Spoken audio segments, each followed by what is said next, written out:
Can you hear us now? Also, your mics were not on Twitch. I know, but I figured they would hear the commercials. That's why. Oh no, they only hear our commercials. Gotcha. All right. Oh, okay. All right, they hear us now. Pretty demanding at 5:55 in the morning. I'll Doug. tell you, Doug. We barely know what's up. Baseball question: the NFL rigged. What are we complaining about now? Which is funny because all of our streams always start with a random conversation. Like that's the first thing you hear when you play it back.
He had Cower on yesterday. Cower's got some documentary that he's done.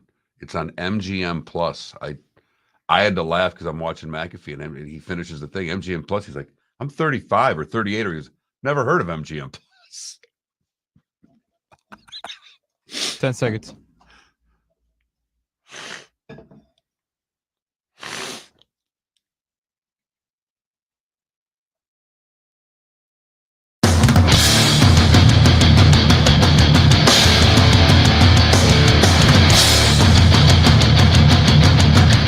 You are listening to Miller and Moulton, exclusively on the Florida Sports Network. And now, here's Mark Miller and David Moulton. Top of the morning to you on this Football Friday. Football Friday. How the heck are you? Miller and Moulton here on the Florida Sports Network. FloridaSportsNetwork.com. Big day on the show. Felipe's last day. We got him a pie. You got him a pie. Well, it comes from us. I mean, A the pie? A pie. Mark, he did it so that you don't have to get me anything. Right. Be Okay. grateful. So we got him a pie. He likes pie. See, he got us food yesterday. He and his better half delivered us food yesterday. I thought I would return the favor as just a sign of affection, a little something, something. Hey, thinking of you. All right. Also, a buddy of mine, all right, listens to the show, likes Felipe, all right, offered a nice touch. He had a keepsake from the 72 Dolphins. And he said, I think Felipe and his dad would like this. Now, that's really nice. This was a really cool gift. I'm going to spend a lot of time looking through this. Thank you so much. All right. So there you go. And then Felipe made me feel very old. And he goes, do you have any recollection of this team whatsoever? And I said, actually, the Super Bowl. I was 7. I do remember the Super Bowl. That team being undefeated was a fairly big deal. So it got a little bit of attention. Yes, I remember that. It's one of my earliest sports memories. I don't. I know. Right. Well, also because you were 3. Well, I'm just saying. Right. I figured there'd be one person on this show who would. So David covered it. Right. As a 7-year-old. he was in the booth. I was, I mean, I have Spotting to admit, for Kurt Gowdy. When you premium, that play messed me up. Okay. That's right. It really did. So Miller and Moulton on this Friday. Obviously, we got a lot of football to go through, but first, let's go backwards. Do we have to quote, Denny Green, the late Denny Green, and talking about the Tampa Bay Bucks? They are who we thought they were.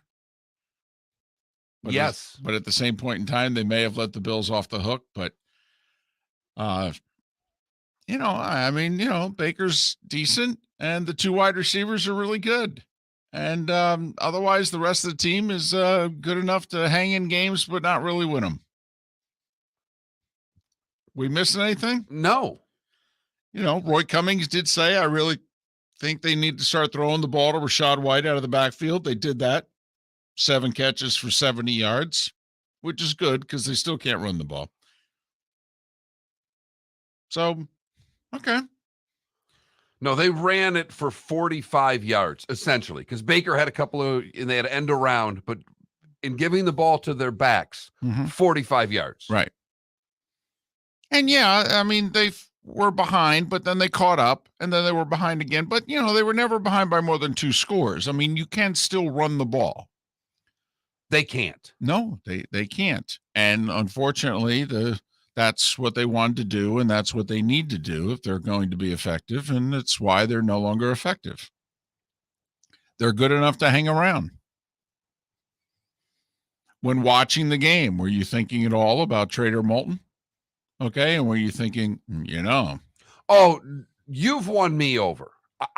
Again, I'm not arguing with you as Mark Miller. Right. I am just merely saying, looking at the Bucs, their history and how they operate, I would be surprised if they trade Mike Evans. I think they should be trading him. This is a bad football team. On their best day, they're average.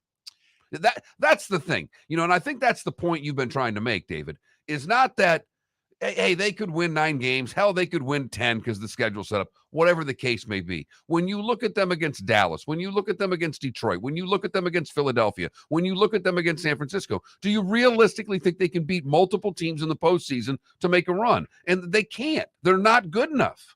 What I am trying to think of is a scenario in which let's hold on to everybody. Let's pay the wide receiver. Let's pay the inside linebacker. All right, let's keep Baker, sign him to a Geno Smith-like contract. Okay, now how good are we? What do we have to add to this core to get us to contender status? A lot. And Mike Evans, by now we all know how much I love him. This is his 10th year in the league. He's 31. I mean, come on. Mike Evans is not going to be Mike Evans, if you know what I mean, when the Bucs are ready to be a contender again. Mike Evans has played his best football. Yeah. Yes, he has. He has. He's still outstanding, but he is just on the downside of the curve. Is he still a number 1 wide receiver? Yes, he is. Yes, he is. Okay, because of his size. All right. I mean, in the red zone, Mike Evans is a force. And Mike Evans still second week in a row in which he's caught a touchdown pass of more than 20 yards. Mike Evans is still a downfield threat. But he's not going to be in 2025 and 2026, which realistically is where the Bucs need to be building to. Baker can be a part of that. Wirfs can be a part of that. I can argue Devin White could be a part of that. You can win me over on that one. Pay the guy 5 years, $110 million. He's the new Levante David. Go. Okay. I got no problem with that. Wirfs and Devin White, my 2 cornerstones. I got a quarterback to fill in the blanks for a while. Okay. They need 20 guys, though. They really do. They need 20 other guys. And so, to me, they got 4 days to figure out where are they going, how are they getting there? Because they got pieces that people would be interested in. And remember, Von Miller for 10 games, the Rams gave up a second and a third. I know everybody's talking about, they're not worth trading for a 5th-round pick. Well, let me tell you something. You think you can win a Super Bowl, teams are desperate. Look at what the Niners gave up for McCaffrey midseason, and then they paid the man. So you could get a second and a third just to rent Mike Evans. in the same draft, by the way, not a second one year and a third the next. The Rams gave up a second and a third in the very next year's draft to rent Von Miller for 10 games. They won the Super Bowl. Ask them if they think it was worth it. And even Jarrah now in his comments has backtracked from I think our roster's fine, but if we could add something to it, I definitely would.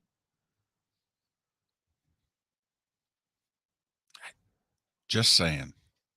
I mean, the Bills need to go get some pieces. First off, they do have to figure out it. Ryan Fitzpatrick all but said at halftime last night, Ken Dorsey's not getting it done as offensive coordinator. He said, I don't understand the play calling. He tried to couch it with, this is what's frustrating Bills fans. But Ryan Fitzpatrick was basically saying, I don't know what he's doing. These short yardage situations, the play calling's too predictable. And then when he gets down to the 1 yard line, what are you doing going in the shotgun? And if you're going to go in the shotgun, run the quarterback. And you and I want them to hand the ball off more. But if you get down to the 1 yard line, the 6'5" quarterback's not a bad option. If they could do it with Brady for all those years and sneak him in, you would think they could sneak. And I don't mean them, but I mean as a quarterback using quarterback sneaks. I think the 6'5" guy should be able to get it done from the 1, David. And unlike Brady, he can actually run. Right. And he runs with force and hurdles people. But at least from the Bills' standpoint, they're 5-3 heading into the bye, right?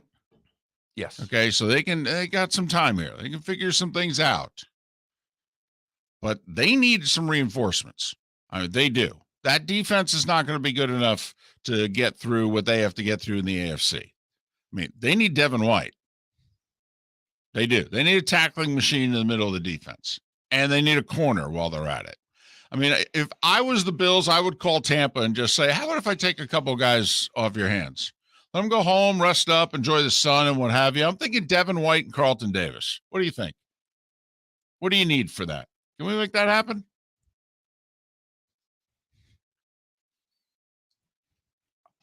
I wouldn't have let him leave Buffalo.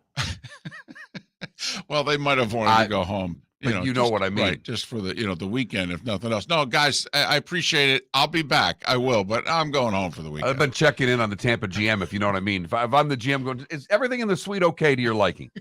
Do I need to stop back and check on you? Would you like some sushi? Okay. Did we treat you okay? So, man, it's funny how quickly things can turn. 2-0, 3-1. Last week, down 3, 2-minute warning, 1st and goal at the 8. They're going to steal this game against Atlanta. All right, they're going to be in a commanding position in the division. And now, 3-game losing streak, 3-4. Uh-oh. Got some winnable games coming up on the schedule. You're still, all in on this year's team, and you don't want to break them up and blah, blah, blah. There's still a path. You can still win the South. Hell, there's nobody good in the division. Although Atlanta could be. I think if the Falcons could get out of their own way, that could actually be a team. Yeah, well, they're not making any changes at quarterback. No, I understand that, but they're actually they're beginning to throw the ball to Kyle Pitts. If you're the rest of the division, that has to concern you. It was nice for 2 years. He was in the witness protection program, but now they found him. That's a problem. That team has weapons. Yes, they do. I mean, Drake London can play a little bit. Yeah, they've got a receiver, a tight end, and a running back. Yeah, and they've invested a lot in the line, both lines. And the defense is playing better. Much. Yeah. No. If the quarterback's actually on the rise and like last week's game's his breakthrough game, they're probably going to win that division, be honest. They'll win it like they win every game on a coup kick. He's really good, though. He's a clutch kicker. We've already had 4 kickers cut this year in the NFL. Don't make fun of a clutch kicker, baby. So there you have it. Bills win. Don't cover, though. No, they don't. No, they don't. You got that one right. Your big play was take the Bucks and the points. My big play was take Syracuse. Whoo-wee! Man, first time I got a Thursday game wrong in a long time, but I made up for it with that miss. Yikes. I think Virginia Tech just scored again. I don't know what conference they're going to be in a couple years, but damn, Miller and Moulton. Located on the East Trail, locally owned Naples Tiki Bar and Grill is an outdoor eatery next to the Hitching Post Shopping Center. Island-inspired food with a true tiki theme. The best place in Naples to enjoy the beautiful weather in Southwest Florida. The Naples Tiki Bar and Grill offers a great menu for dine-in or takeout. Enjoy our famous pulled pork, huge burgers, and tiki bar cocktails. Don't miss happy hour every day from 3 to 6 and live music 7 days a week. See you soon at the Naples Tiki Bar and Grill, 11498 Tamiami Trail East. The law firm of Michael F. Hornung has successfully represented the citizens of Southwest Florida for over 30 years. As a former prosecutor, the information I know is information you need to know. If you've been arrested for a DUI, a criminal matter, or involved in an auto accident, call the law firm of Michael F. Hornung. I'm a local attorney with local knowledge to assist you through the process. For a free consultation, call 239-437-0095. That's 239-437-0095. Offices in Fort Worth. Yeah, hi. Excuse me. Hey, the line starts back here. Ma'am, if your party's not here, you're going to have to go around again. If you had the opportunity to avoid all this, wouldn't you? Salt Live is the official transportation provider of the Miller and Moulton Morning Show, making your trip to and from the airport seamless and stress-free. Salt Live is supported with the help of local partners like the Bayfront Inn. Gather your family and friends and enjoy a leisurely day on the water with a pontoon or deck boat. If you prefer to explore the waterways without a motor, the Bayfront has canoes, standboards, and kayaks. At the end of your journey, enjoy lunch or dinner at the Bamboo Tropical Bar and Grill. The Bayfront Inn, something for everyone on 5th Avenue in downtown Naples. BayfrontInNaples.com. When you need a ride, book with Salt Live Transportation, 308-8686, or book on saltlivetransportation.com.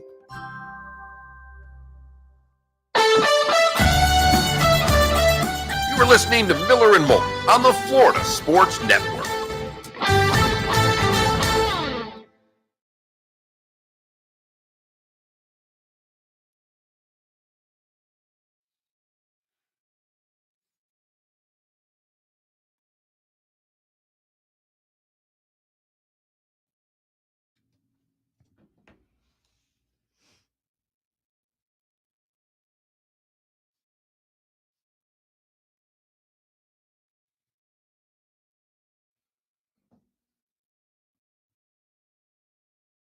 Roto was right.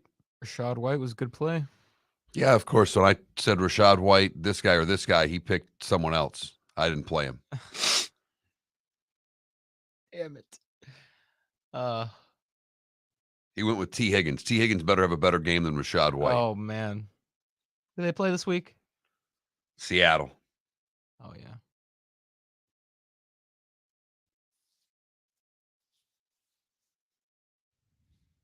Ooh, it's at 14. Well, at least the over came through for you, DC.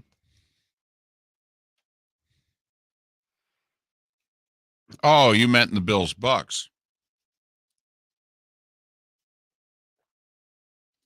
Yeah, I had a bad night. I went 2-1. I had the Bucks game. I had the Georgia Southern game, but I missed the Penguins Avs. Yeah. Bunch of first losses last night. Dallas, first regulation loss. Boston, first loss period. Colorado, first loss.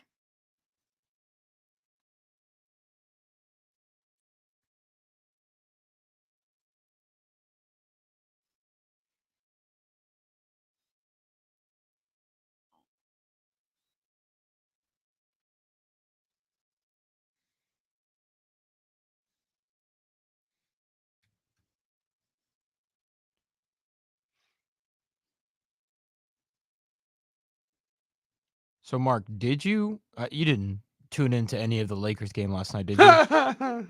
No, I was just saying because you would have hated because Now it's Kevin Harlan, Reggie Miller, and Candace Parker. And I know Candace Parker is, not an experienced broadcaster, but she was just stepping all over Kevin Harlan the whole night. Really? The whole night. Like Kevin Harlan had a lot of moments where he's starting to say something and Candace just gives analysis while play is happening and then a bucket is scored. Kevin Durant, it's a fadeaway. Wow. Just like, oh, Candace, I love you, but come on.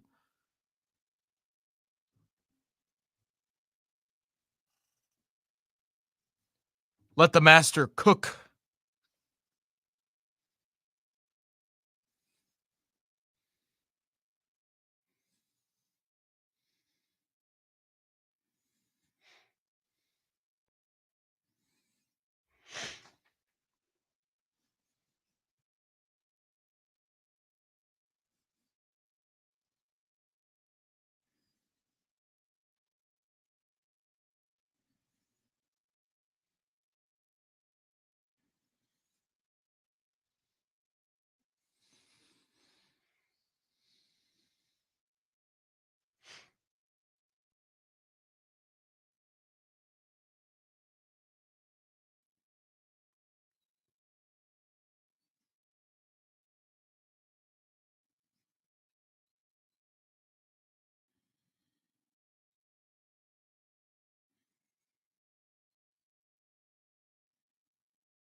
I don't like Trevor making fun of the terrible towels. That's a bad omen. Cower was on McAfee yesterday. He got into that. It was funny. He's like, Trevor, I love you, but that's a terrible towel.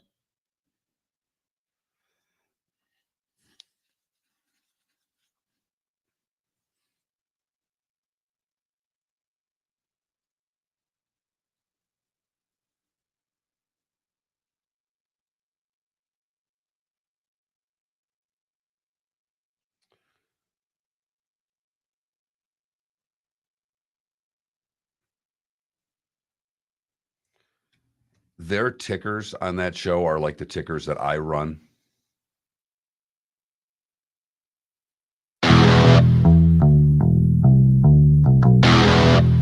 You're listening to Miller and Moulton, only on the Florida Sports Network. And now, here's Mark Miller and David Moulton.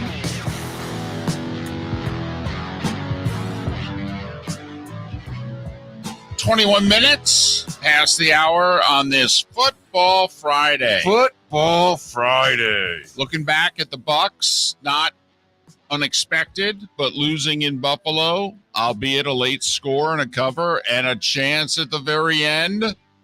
A Hail Mary that had potential. But 24-18 Bills. Buffalo's 5-3 heading into their bye. The Bucks into the mini bye with a 3-game losing streak at 3-4. But they're in the NFC South, so there is still hope there. But we're just curious about the franchise, where it's at, where it's going, how quickly can they get there, and should they keep all of the good parts that they have on this team, or would they be better off getting what they can for some of those parts and using those assets going forward? 21,000 is the text line if you have an opinion about that or anything else. Florida, Georgia, tomorrow. The Gators, the last 17 times they've been a 14 or more point underdog. Do you know what their record is? 0-14. Oh, it was 0-17, but I thought you said the last 14. I'm sorry, last 17? Last 17 times there were 14. Correct. 0-17. Yeah. I spent yesterday looking through the history of this game, and David, you are so right. This game, very rarely, there was a little stretch in the early part of this century where there was 3 good games in a row. This series has not produced that many good games, a lot more blowouts than great games. And yet the fan bases of both teams, Mark, absolutely love this game. They love where it's played. When people like you and me, more me than you, suggests that this game maybe should be moved? How about if we do home, and neutral? How about if we go to a 1-1-1 format? People get bent out of shape. Once again, I don't understand it. There's only 40,000 fans from each side who get to go to this game. I mean, if we go home, and home, at least every other year, 90,000 on both sides would get to go and see the game. Okay, the players, they've actually, multiple generations when asked are kind of like, wouldn't mind, Georgia players, wouldn't mind going to the Swamp. Okay, Florida players, wouldn't mind going in between the hedges. Could have the best of all worlds there. And I think when the Jags came into existence, to me, it takes a little bit away because Jacksonville had one big event. What was it? It was the Florida-Georgia game. And Jacksonville still looks forward to it, but maybe not the way they did pre-Jags. There's more going on in that town from a sports standpoint than ever before. Absolutely. But the game is very important to the city. Yes, it is. I mean, the city takes a lot of pride in the fact that we're home to Florida, Georgia. I mean, because believe me, living there now full time, not only the Jags and the $2 billion project, it's going to be a stadium and stuff around it and what have you, but it's not just the Jags that are not going to play their games there, or are they, before 20,000 fans while they work on each section of the stadium one at a time. But I mean, most people laugh at that suggestion, but it's the Florida-Georgia game that's going to get uprooted again, like it was 30 years ago when they had to get that stadium ready for the Jags. And so for 2 years, what'd they do? They played it home and home. Gators went 2-0, convincingly both times. What did the HBC do in between the hedges? Hung 50 on the Dogs. Yeah, hung 50 in Athens. That hadn't been done. Danny Werfel and the boys did it. Let everybody know. Yeah, we're going to take over this conference if you guys don't mind. Alabama, Georgia, you guys have had a nice little run. It's cute. We'll take it from here. But I'd like a game. I'd like a game. Georgia's been tested a couple times. They were down 14-3 at the half to South Carolina. There was a tie game in the fourth quarter at Auburn. But they had Brock Bowers both times. And he was the difference against Auburn.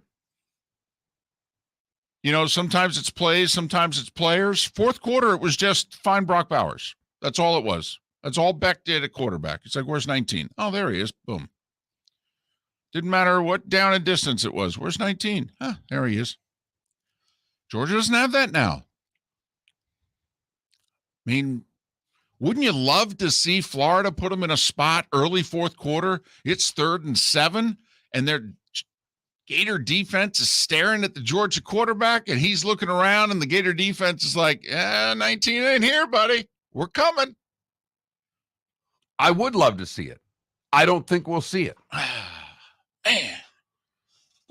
I think you'll see Georgia's defense at a whole nother level for this game. Do you think they're great? No. Okay. No, I don't think they're great. I think they're very good. Very talented. They're very well coached, but they're very well coached on the defensive side of the football. Yes, they are. And they're very aggressive. They're very aggressive. And Pearsall's the one guy that Florida has that can be a difference maker. And I think Georgia will shut him down. That's okay. What's the first thing Georgia's got to do defensively? We've got to shut him down. He can beat us. Well, I'll tell you what, if I'm Florida, I'm testing that early. I got to get him and that part of our offense established early. I got to break Georgia. And I don't mean like break them completely so that they crumble, but, Gary Danielson talks about a pressure point. You need to establish a pressure point, whether it's the defense to the offense or the offense to the defense. And if I'm the Gators, what do you think is the best chance of establishing a pressure point? Lining up and running it? No. Or, that's what Georgia wants. I mean, to me, that's what Georgia wants them to do. Or, you want a slugfest with us? We're bigger and badder right now. You might be there in a couple of years, Florida. You're improving. We get it. But if you want to line up and have an old-fashioned slugfest, I'm going to take Georgia all day long in that type of game. And Florida may think, hey, we got 2 running backs, man. Okay, you want to fight? You want to do this in a phone booth? We'll do it in a phone booth. And Georgia's thinking exactly what you said. Ain't nobody beat us in a phone book in years. What are you talking about?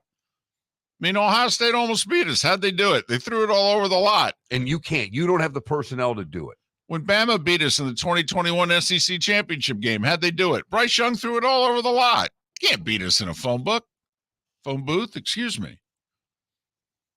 And that's why if I'm the Gators, I get Pierce all established. When Dan Mullen beat Georgia 3 years ago, he found a play. He found a pressure point. And Georgia couldn't stop it. And he ran it over and over and over again. And he ran it with 3 different guys. Wheel route. It was like Lombardi sweep. Mullen found a play, kept lining it up. Georgia never adjusted. He just kept running it. Kyle Trask threw for over 400 yards, half of it on one play, completed it 8 times. Florida's got to find a play or a guy, and I think you circled the guy. He's a good player. He is really good. That's, to me, if I'm Georgia, I got to make sure he's the guy that I think can have that special game catching the football. Well, I'm establishing him early. And this ain't Anthony Richardson making his first career start from a couple years ago. This is an experienced quarterback who's a 27, 28-year-old guy behind center. He's not a BYU defensive tackle. Come on now. But he's played really well. They've had 2 weeks, to find some plays, the whole scripted first 15 plays. All right, let's see what you got. I want the Gator offense early. Gash them with some plays. I want that stadium rocking, Mark. Yeah, if I'm Florida, I want Georgia to win the toss. I want them to defer, and I want the ball, and I want to be ready to put the pressure on the Dogs. Can Florida do it? Miller and Moulton, the Florida Sports Network. Visit Jason and Todd at the Diamond District.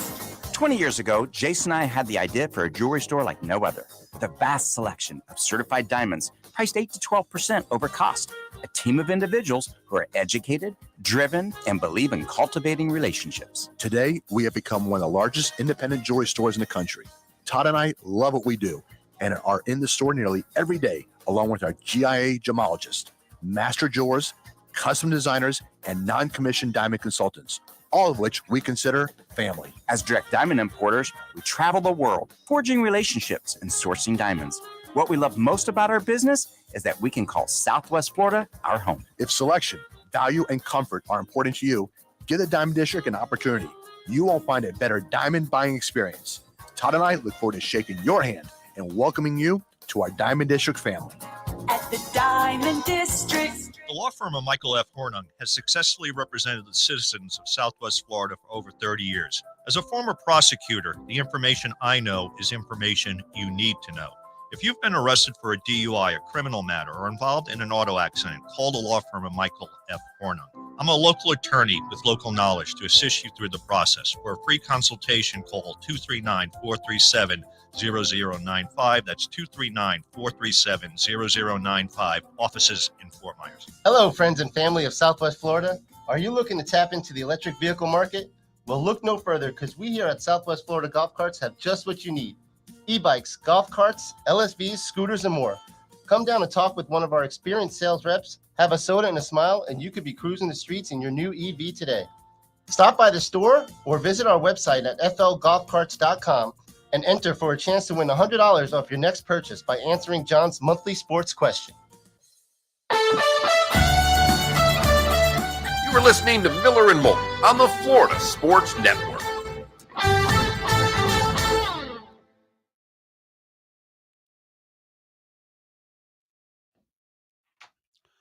I don't know if I've ever watched Dame Lillard play a live game. Really? Well, he's been in Portland his whole career. Name the important game that Dame Lillard's played in. A Western Conference Finals? Yeah, but how many years ago was that? 2019. Okay. Okay. And then that same like playoff run, he had that 50-point game, the step back buzzer beater game winner from 37 feet on Paul George's head. I get it, West Coast, but no, what'd you think? I didn't watch a play. Oh, well, off the. I mean, I didn't watch. I didn't. There was football on and hockey on last night. I'm not watching the NBA. He's really good. No, I get that. I've seen highlights. I know. I mean, I know. I'm not being. I'm not ignorant, I know. But I'm just thinking about it. Like, yeah, I mean, it's Portland. It's Portland. When they're on, it's on late. Always, yeah.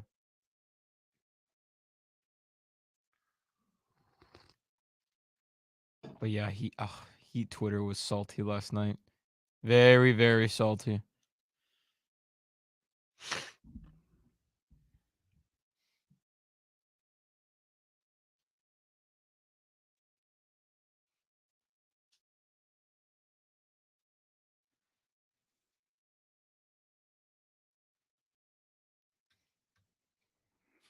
See, you're right, man. Those mid-90s T-Wolves, although if they had kept Marbury and Garnett together, that might have been fun. But Kevin Harlan was the star of that team. Yes, he was.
I'm 25 and 27, right?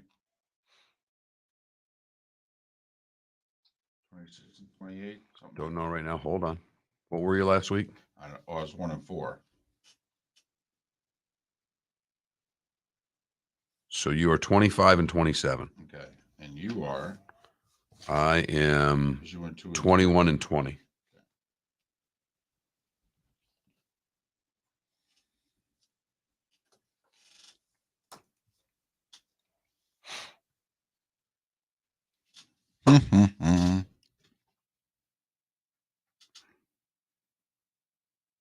Y'all. Felipe's going y'all. I tell you what, I've been converted to start saying y'all. Y'all's a better word. It really is. Y'all's a useful word. It is. You don't have to say it in a Southern accent. Y'all. What's right. Up, hey, y'all. I always get, what you guys doing? Yeah, for real. What are you all doing today? Every time I come home to Miami and start saying y'all, they're all like, y'all? Y'all? Keto, y'all? Y'all? I'm like, yeah, y'all. Y'all tripping.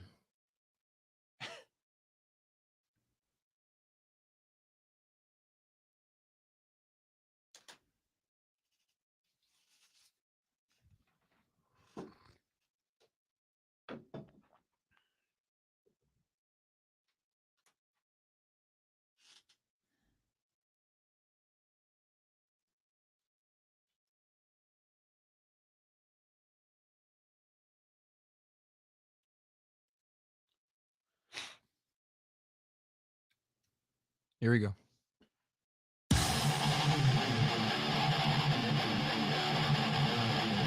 You're listening to Miller and Moulton, exclusively on the Florida Sports Network. 22 minutes before the hour. Lee Sterling at the top of the hour to make his picks. Pat Kirwan will go through the NFL weekend with him at the top of the 8 o'clock hour. It is, after all, a Football Friday. Football Friday. Man, you're chomping at the bit there. I was down in a 3-point stance for that one. You were leaning forward. You're like, snap the damn ball. I'm ready to go. We're run blocking here. It's Felipe's last show. We got him a pie and a gift, a Dolphins gift. Little memorabilia from the 72 Dolphins. Okay, yeah. You were commentating during that season, were you? Look at him. This is his last day. Look at him. He's not afraid of you anymore. He's feeling his oats. Although I think I talked to a couple people yesterday, listened to the show, who were like, I think Felipe was surprised about the story you told. I go, what about me wanting to fire him 11 months ago and Mark saving his butt? He goes, yeah, I think that caught him off guard. I go, well, final week. We're putting all our cards on the table. So I didn't even know Felipe liked pie. When did you discover Felipe liked pie? I asked him. I'm in town. I'm trying to think of something little to get him. I'm not going to, like we talked about, you and I both would love to give him tickets to a Miami Heat game, but we know he's got another full-time job. He doesn't get a lot of time off. All right. And we're looking at the schedule and, this isn't a $12 gift. No. Right. If we're going to get it, they're 2 tickets, $500. No, that's down the street. That's Marlins. Yeah. Right. Yeah. Exactly. This isn't the National League Championship Series in Phoenix where, $17 can get you in, third baseline. This is the Heat. No, I was looking at San Antonio at Miami tickets last night. For Wemby, huh? Yeah. Yeah. How much? Lower bowl, $250. Uh-huh. Right. Behind the net, $100, which I didn't think was terrible. By the way, in like a week, LA is in town. Try to guess what nosebleed seats are for that game. They're probably $100 for nosebleeds. $150. Well, it's LeBron. LeBron. Yeah. And quite frankly, how many more games is he ever going to play in that arena? Yeah. It's only once a year. He's in the West. You figure, 3 more games, maybe? Maybe. Yeah. So anyway, I was just thinking of something little. He brought us food yesterday, had his better half, bring in some food for us. I thought it would be a nice reciprocal. And then I just threw a little Dolphins on top of it.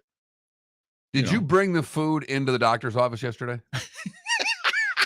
Did not. I got the food afterwards. All right. Hey, I didn't have to fast yesterday, I know. though. No, the food he brought here? Yeah. Oh, no, I ate it on the way to the doctor's office. There was nothing left by the time I got to the doctor's office. Now, I will say, I only kept one thing for me. Felipe went home with like a bag full of 5. Well, because I tried to give him a pastry, a little pastelito, as we call it, with guava inside, and David goes, I'm sorry, what? Yeah, I knew David would be out on the guava. Yeah. He said guava, and then he described it. I said, no, they're yours. They're good. Can't believe you've never had guava. It's not that I can't believe that he's never had guava. Really, you can't believe it's a fruit or vegetable. He's allergic to both of them.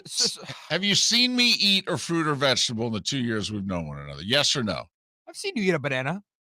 That's true. Okay, you're big on bananas. Dadgum, good point. Yep, that's true. All right, time now for the starting 5. 5 stories you need to know. It's the starting 5 on Miller and Moulton. Here's number 1. Bills beat the Bucks 24-18. Buffalo improves to 5-3 on the season. Josh Allen is pretty good. Completed 77% of his passes for 324 yards, threw for 2 scores, and ran for another. 4 different Bills receivers caught 5 or more passes. Baker was, second half he's pretty good. Bucks were better in the second half. 237 yards. Well, actually, that's not true. They were better in the second quarter, and they were better in the final 10 minutes. First 20 minutes of the second half, it was 3 and out, 3 and out, 3 and out. Baker, 237 yards passing, 2 touchdowns. Evans caught 1, Godwin caught 1. But the Bucks, mini bye with a 3-game losing streak. They're 3-4.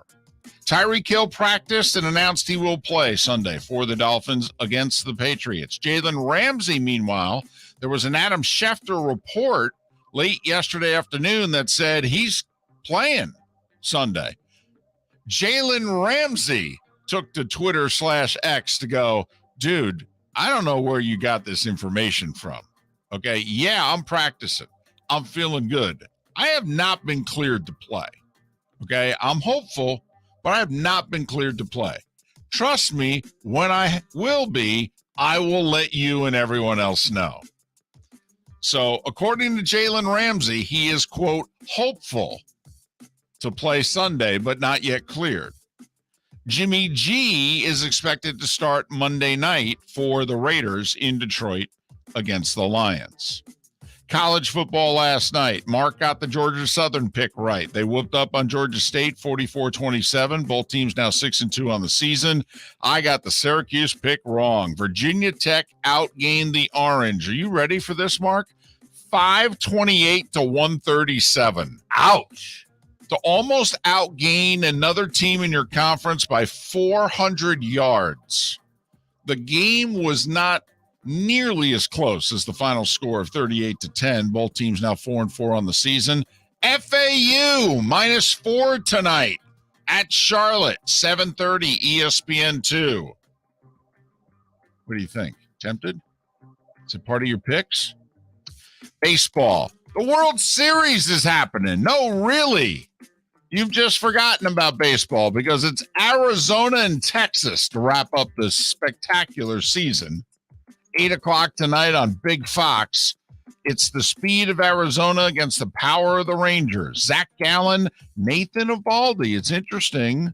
Bochy has been starting the lefty, Montgomery, and following him up with the righty Eovaldi so far in the playoffs. This series, he's going to start it off with Eovaldi, who's 4-0 in the postseason this year with a 2.42 ERA. Former President George W. Bush will throw out the first pitch tonight. He used to own the Rangers, and, third time in the World Series, maybe the third time's the charm. If you're the Diamondbacks, you're like, well, the last time he threw out the first pitch at the World Series, we won it. No one. So good to see you, Mr. President. A little interesting footnote to this World Series. There are 5 first-time umpires in the World Series. It's a much younger crew. I think the oldest umpire is like 53 in this crew. New wave of umpires, they're ushering them in. So no Angel Hernandez. Everybody take it easy. The Rays, by the way, yesterday publicly pushing for swift approval with all the governments that are involved, city and county and what have you, in this stadium financing deal. They said, listen, we got to break ground in the spring. Okay? That's 4 years to the day till we got to play. Just don't think you can delay this, is what the Rays basically said yesterday. We're ready on our end. You guys ready on our end. We're not paying hardly any money. We're passing every damn cost on to you. That's not true. They're paying $600 million. Yeah, the cost of this thing's almost already doubled before we put a shovel in the ground. Well, apparently it's $1.3 billion for the stadium, $700 million of it's city and county, and $600 million of it's Rays. It's the other $4.7 billion for all the other infrastructure and the malls and the museums and what have you. The Rays are like, yeah, that doesn't involve us, man. But you make sure you pass everything and get a shovel in the damn ground in the spring, okay? 2 games in the NBA last night. No Harden for the Sixers, yet they nearly beat Milwaukee anyway. Damian Lillard with 39. Bucks hold off Philly, 118-117. And the Lakers were down big going to the fourth. They were down a dozen. LeBron said, give me the damn ball. And he played the entire fourth quarter, so much for his minutes limit. No Booker and Beal for Phoenix. LA beat them 100-95. Anthony Davis, 30 points, 12 rebounds. NHL. Boy, the Lightning whooped up on the Sharks. Everybody whoops up on the Sharks. They are 0-6-1. Johansson, his second straight shutout. That's 3 on the year already. I know. Tampa Bay 6-0 over San Jose. 6 different goal scorers, including Hagel, Paul, Stamkos, Braden Point. But then they got a bunch of teams, Mark, who hadn't lost all year, who lost. Colorado was 6-0. Penguins. Yeah, I saw that line. Penguins beat them 4-0, snapped their 15-game road winning streak going back to last year. Bruins hadn't lost. Anaheim came to Beantown, beat them in overtime 4-3. They're 6-0-1. Dallas had not lost in regulation all year. Toronto came to town, beat them 4-1. And did you hear what happened at the beginning of the Flyers Wild game? A fight 2 seconds in. This is old school hockey. Pat Maroon and Nick Deloriers. 2 seconds in. Dropped the gloves and went at it. Maroon's 167 years old. I love it. By the way, to show you how different it is, can't find highlights of it. I challenge you to go find it. 2 places I went to this morning. All the goals. Oh, no, I can find the goals. There's a fight 2 seconds into a game. How is that not the beginning of the highlight package to the game? 2 places I went, they didn't have it. You don't think the NHL's not wanting to promote fighting, do you? I would have had it front and center. Would have been the first thing on my NHL highlight package from last night.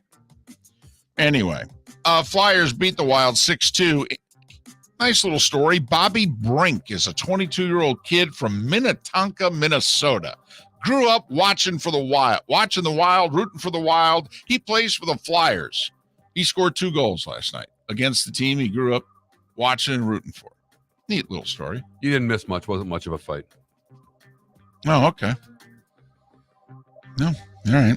I did this thing. I Googled Pat Maroon fight. It was the first thing that came up. I know. I did. And I just wanted to see whether or not the NHL, and ESPN and what have you, whether or not they were promoting it and put it at the front of their highlight package.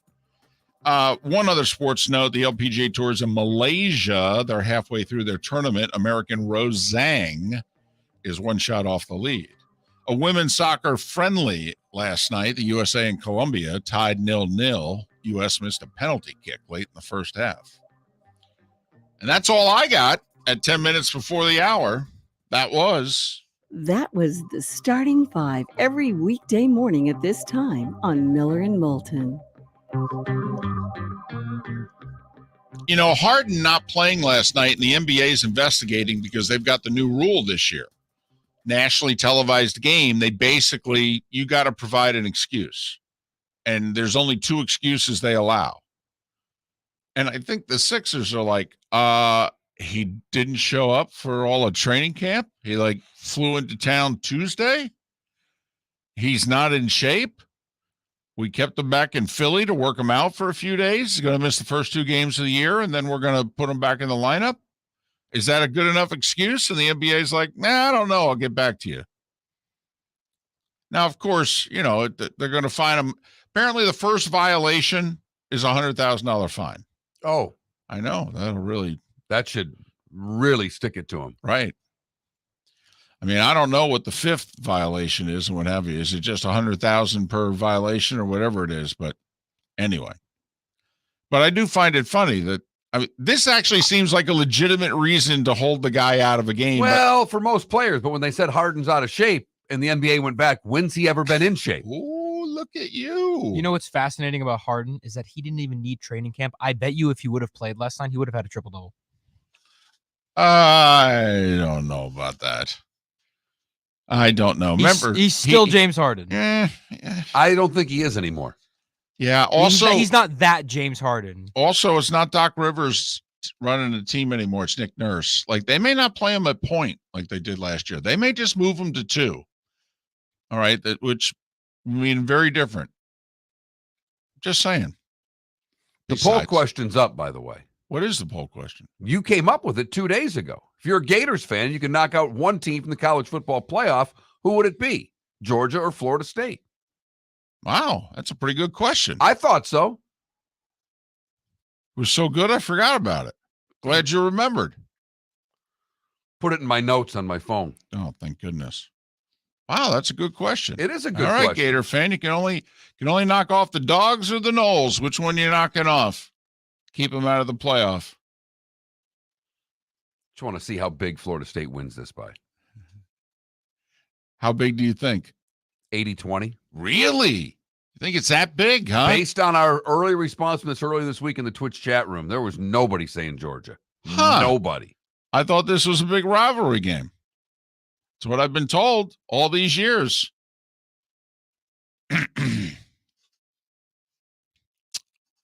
So that Mark Miller, the David Moulton, Florida Sports Network on Twix and floridasportsnetwork.com, and vote accordingly. What do you say we do some picking? Or at least have a guy do some picking. Sounds like a plan. Lee Sterling up next on the show to make his picks right here on Miller and Moulton on the Florida Sports Network. Hello, friends and family of Southwest Florida. Are you looking to tap into the electric vehicle market? Well, look no further, because we here at Southwest Florida Golf Carts have just what you need. E-bikes, golf carts, LSVs, scooters, and more. Come down and talk with one of our experienced sales reps, have a soda and a smile, and you could be cruising the streets in your new EV today. Stop by the store or visit our website at flgolfcarts.com and enter for a chance to win $100 off your next purchase by answering John's monthly sports question. Ladies and gentlemen, once again. Hi. Excuse me. Hey, the line starts back here. Ma'am, if your party's not here, you're going to have to go around again. If you had the opportunity to avoid all this, wouldn't you? Salt Live is the official transportation provider of the Miller and Moulton Morning Show, making your trip to and from the airport seamless and stress-free. Salt Live is supported with the help of local partners like the Bayfront Inn. Gather your family and friends and enjoy a leisurely day on the water with a pontoon or deck boat. If you prefer to explore the waterways without a motor, the Bayfront has canoes, standboards, and kayaks. At the end of your journey, enjoy lunch or dinner at the Bamboo Tropical Bar and Grill. The Bayfront Inn, something for everyone on 5th Avenue in downtown Naples. BayfrontInNaples.com. When you need a ride, book with Salt Live Transportation, 308-8686, or book on saltlivetransportation.com. The law firm of Michael F. Hornung has successfully represented the citizens of Southwest Florida for over 30 years. As a former prosecutor, the information I know is information you need to know. If you've been arrested for a DUI, a criminal matter, or involved in an auto accident, call the law firm of Michael F. Hornung. I'm a local attorney with local knowledge to assist you through the process. For a free consultation, call 239-437-0095. That's 239-437-0095. Offices in Fort Wayne. Located on the East Trail, locally owned Naples Tiki Bar and Grill is an outdoor eatery next to the Hitching Post Shopping Center. Island-inspired food with a true tiki theme. The best place in Naples to enjoy the beautiful weather in Southwest Florida. The Naples Tiki Bar and Grill offers a great menu for dine-in or takeout. Enjoy our famous pulled pork, huge burgers, and tiki bar cocktails. Don't miss happy hour every day from 3 to 6 and live music 7 days a week. See you soon at the Naples Tiki Bar and Grill, 11498 Tamiami Trail East. The waterways of Naples are a beauty to behold, and the Bayfront Inn has multiple ways for guests to enjoy the water and have some fun. Gather your family and friends and enjoy a leisurely day on the water with a pontoon or deck boat. If you prefer to explore the waterways without a motor, the Bayfront has canoes, standboards, and kayaks. At the end of your journey, enjoy lunch or dinner at the Bamboo Tropical Bar and Grill. The Bayfront Inn, something for everyone, on 5th Avenue in Naples. You were listening to Miller and Moulton on the Florida Sports Network.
Hey,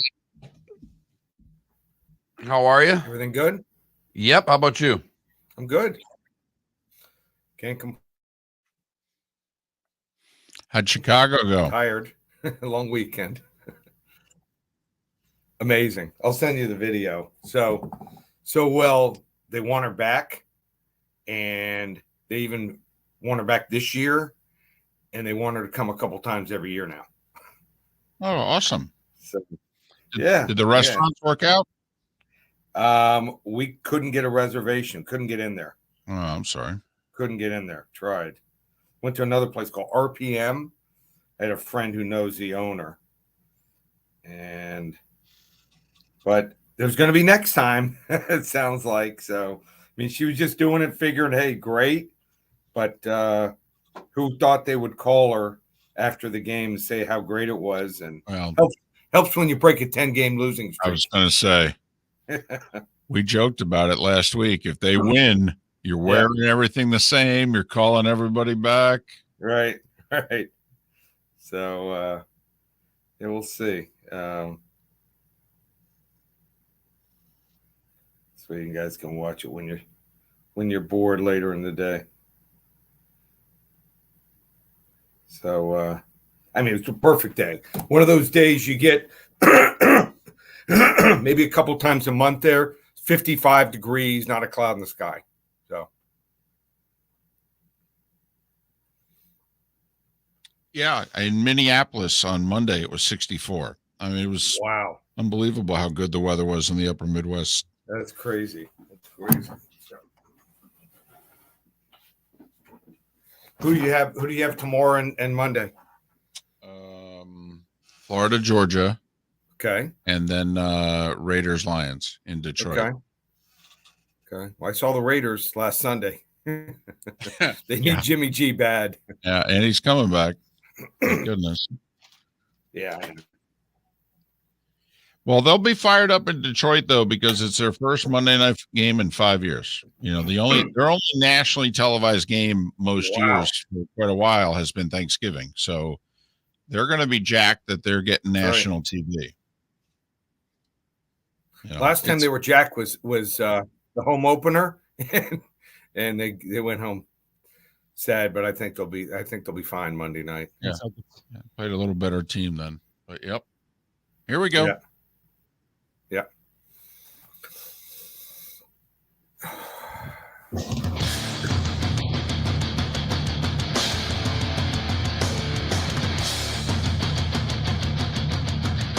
You are listening to Miller and Moulton, exclusively on the Florida Sports Network.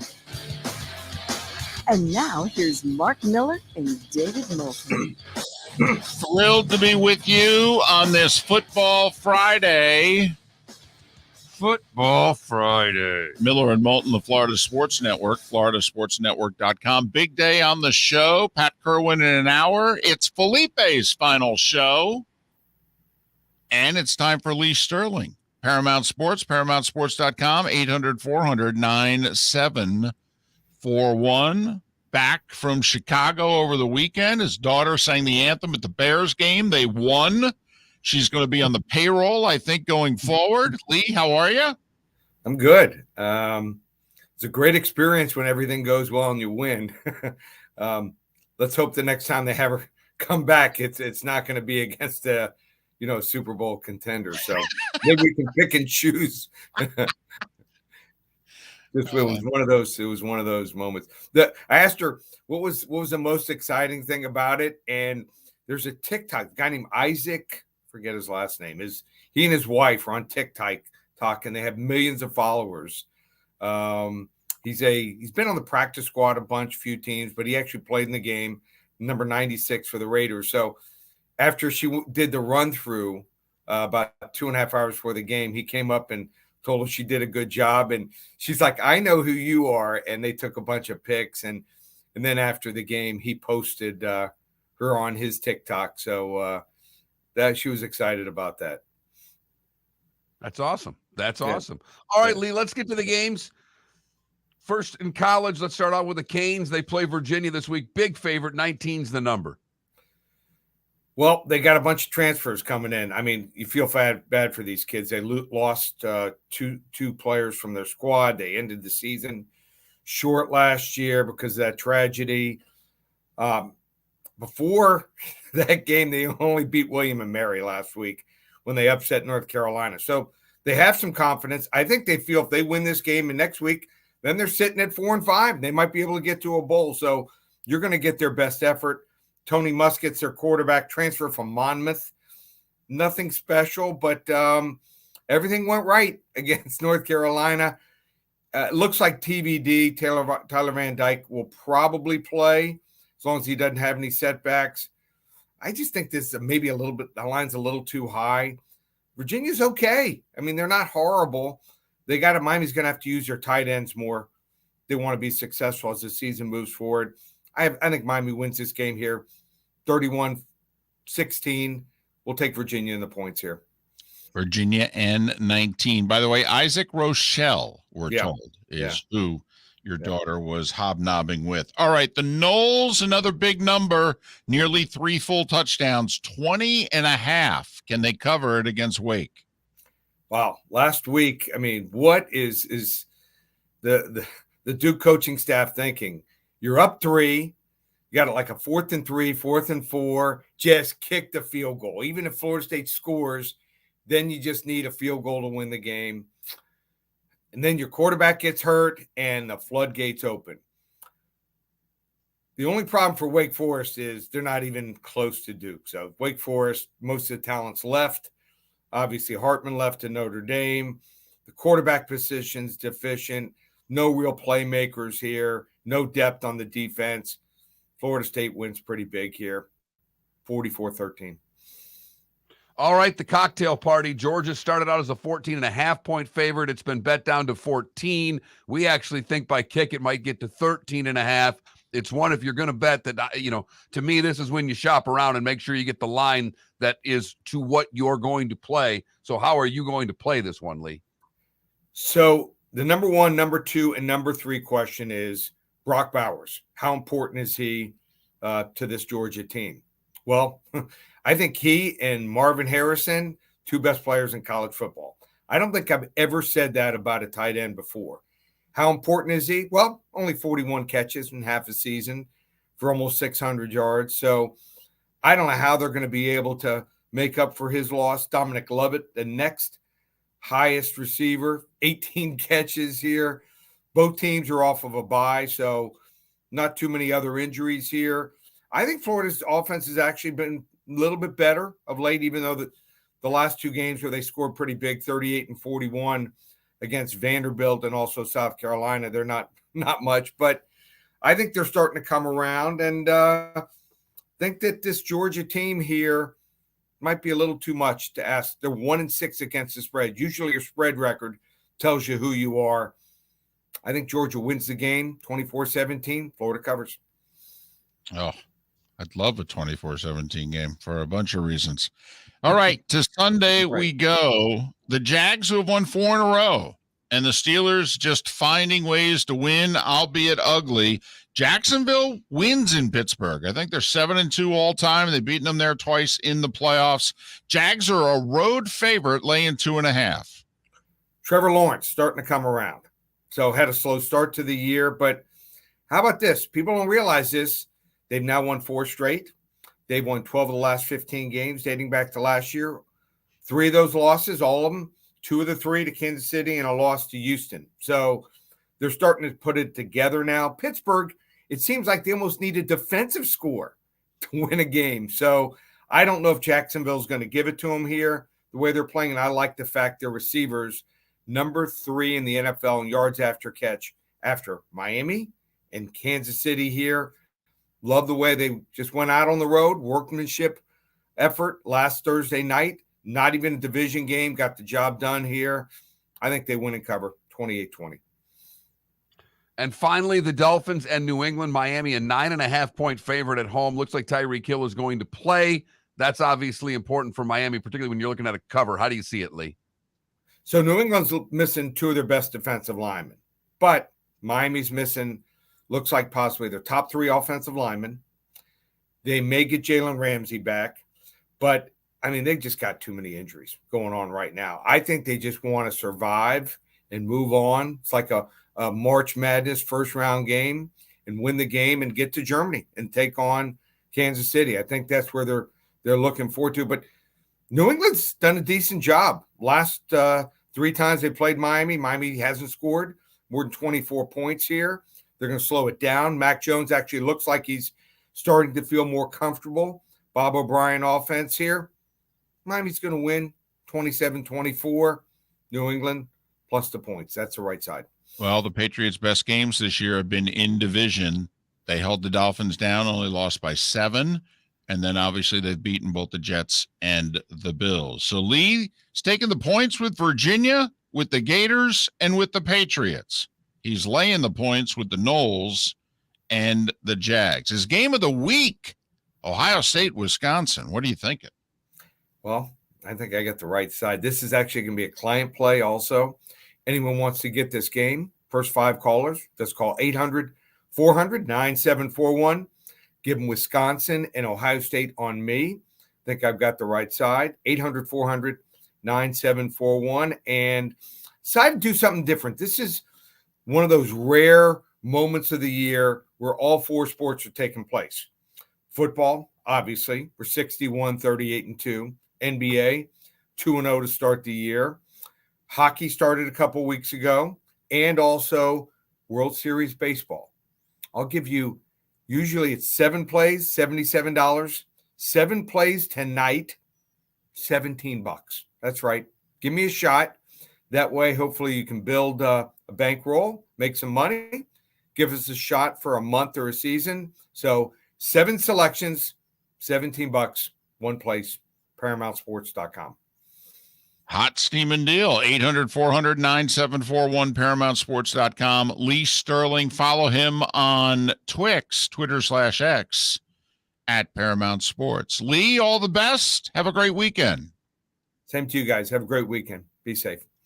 Lee Sterling. Once again, Virginia plus 19, the Gators plus 14. If you can get it at 14.5, great.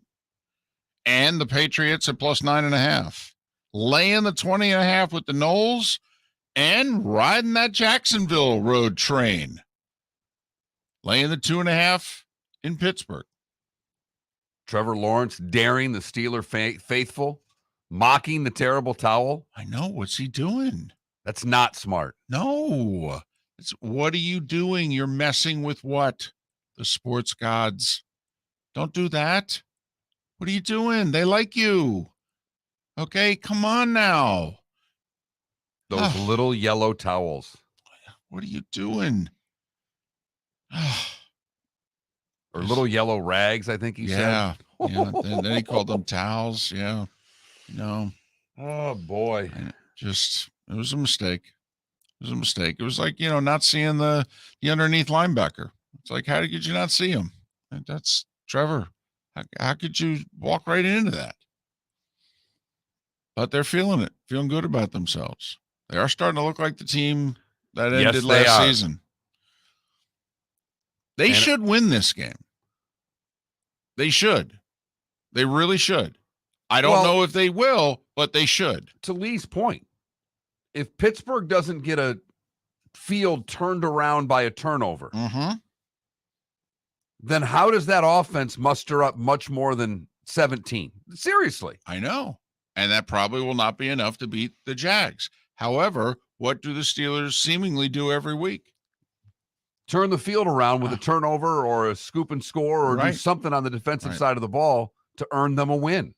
And the one concern I have for Jacksonville still, their offensive tackle position. I know they're getting Walker Little back this week, and they're going to put him at left guard. But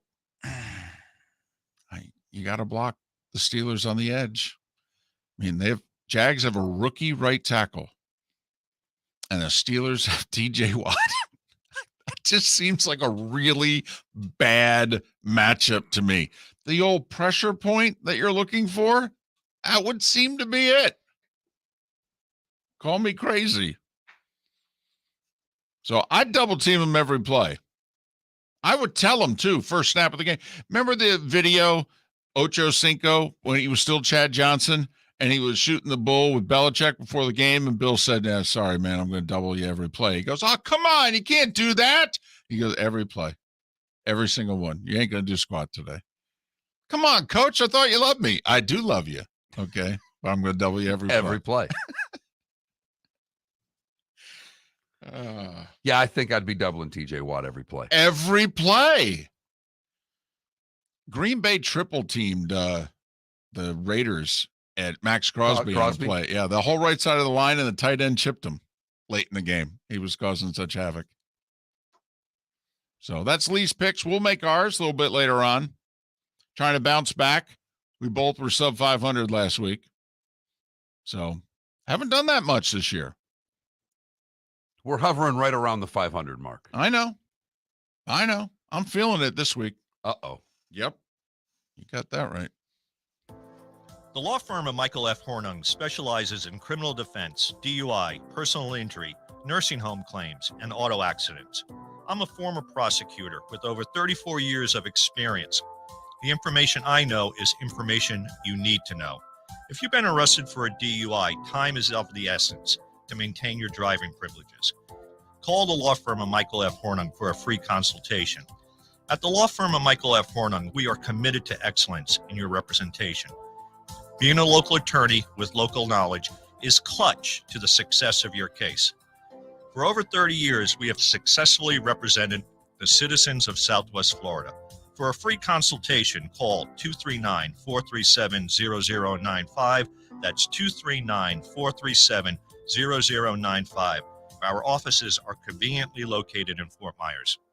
Visit online at mfh-law.com. Hello, friends and family of Southwest Florida. Are you looking to tap into the electric vehicle market? Well, look no further, because we here at Southwest Florida Golf Carts have just what you need. E-bikes, golf carts, LSVs, scooters, and more. Come down and talk with one of our experienced sales reps, have a soda and a smile, and you could be cruising the streets in your new EV today. Stop by the store or visit our website at flgolfcarts.com and enter for a chance to win $100 off your next purchase by answering John's monthly sports question. Located on the East Trail, locally owned Naples Tiki Bar and Grill is an outdoor eatery next to the Hitching Post Shopping Center. Island-inspired food with a true tiki theme. The best place in Naples to enjoy the beautiful weather in Southwest Florida. The Naples Tiki Bar and Grill offers a great menu for dine-in or takeout. Enjoy our famous pulled pork, huge burgers, and tiki bar cocktails. Don't miss happy hour every day from 3 to 6 and live music 7 days a week. See you soon at the Naples Tiki Bar and Grill, 11498 Tamiami Trail East. You are listening to Miller and Moulton on the Florida Sports Network.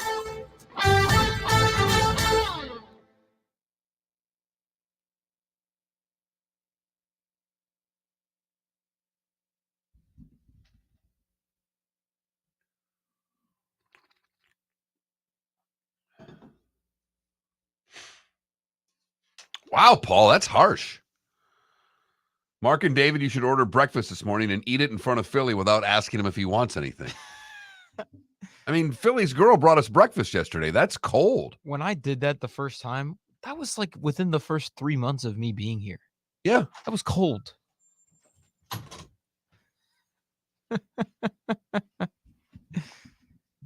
do you do?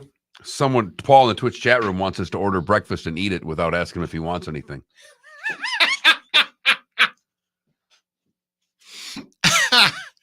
That's funny. Philly was a totally different person then. Mom and Dad were still paying for everything. He had lots of money. That's right. I was still in school. He's still at school, but he didn't have a ton of work, right, in school? No, my senior year was pretty easy. Oh. Yeah, it was pretty. Yeah. He could land a plane. That's right. He could land a plane back then. Yep. Mm-hmm. I gave up on the Heat after they lost at home in Game 5. The Dolphins weren't as great. Oh, they're still not great. But they have potential. Stop. They're not great.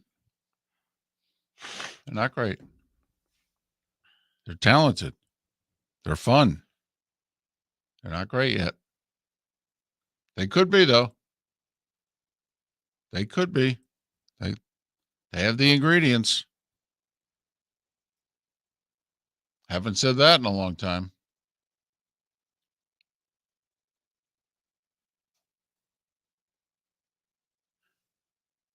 Mm-hmm.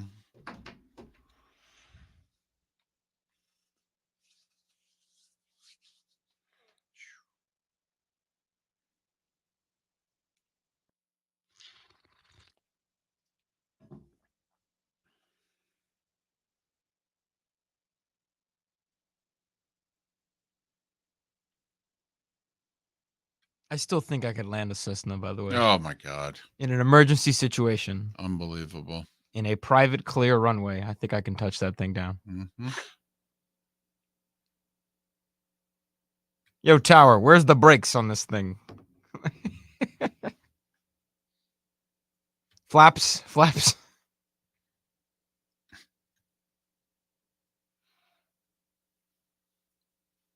I don't think you're allowed to say to the tower, by the way, hey man, I don't drive a stick. You know, that's He doesn't even know what a stick is. Yes, I know what a stick is. Can you drive one? Yes. I taught myself during COVID, during quarantine. My mom had a stick shift Mini Cooper. And when I was bored, I'd just drive it. By the way, were your lights on or was the car being temperamental? The car was being temperamental. Apparently his lights, sometimes they just stay on for 15 minutes before they turn So it's like themselves the out. day lights sometimes. It's weird. I It'll said, hey, your lights are on. I've literally stood out there in front of my car for like 15, 20 minutes and waited for it to turn off. And it eventually turns off. Sometimes it'll just stay on. Weird.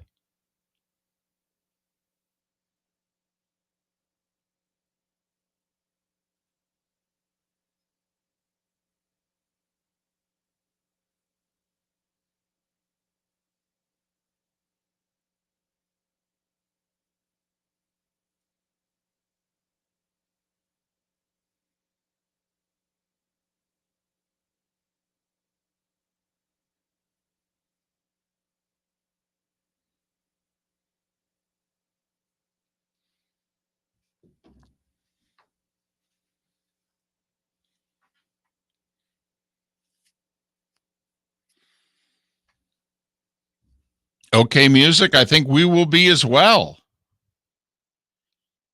But who knows? Could be Josh Allen, the Gabe Davis. You never know.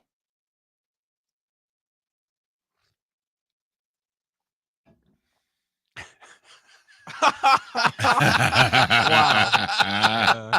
That's all right. David yesterday looks at me when he pulled in. He goes, upon further review, that is a chick car. Oh, it's.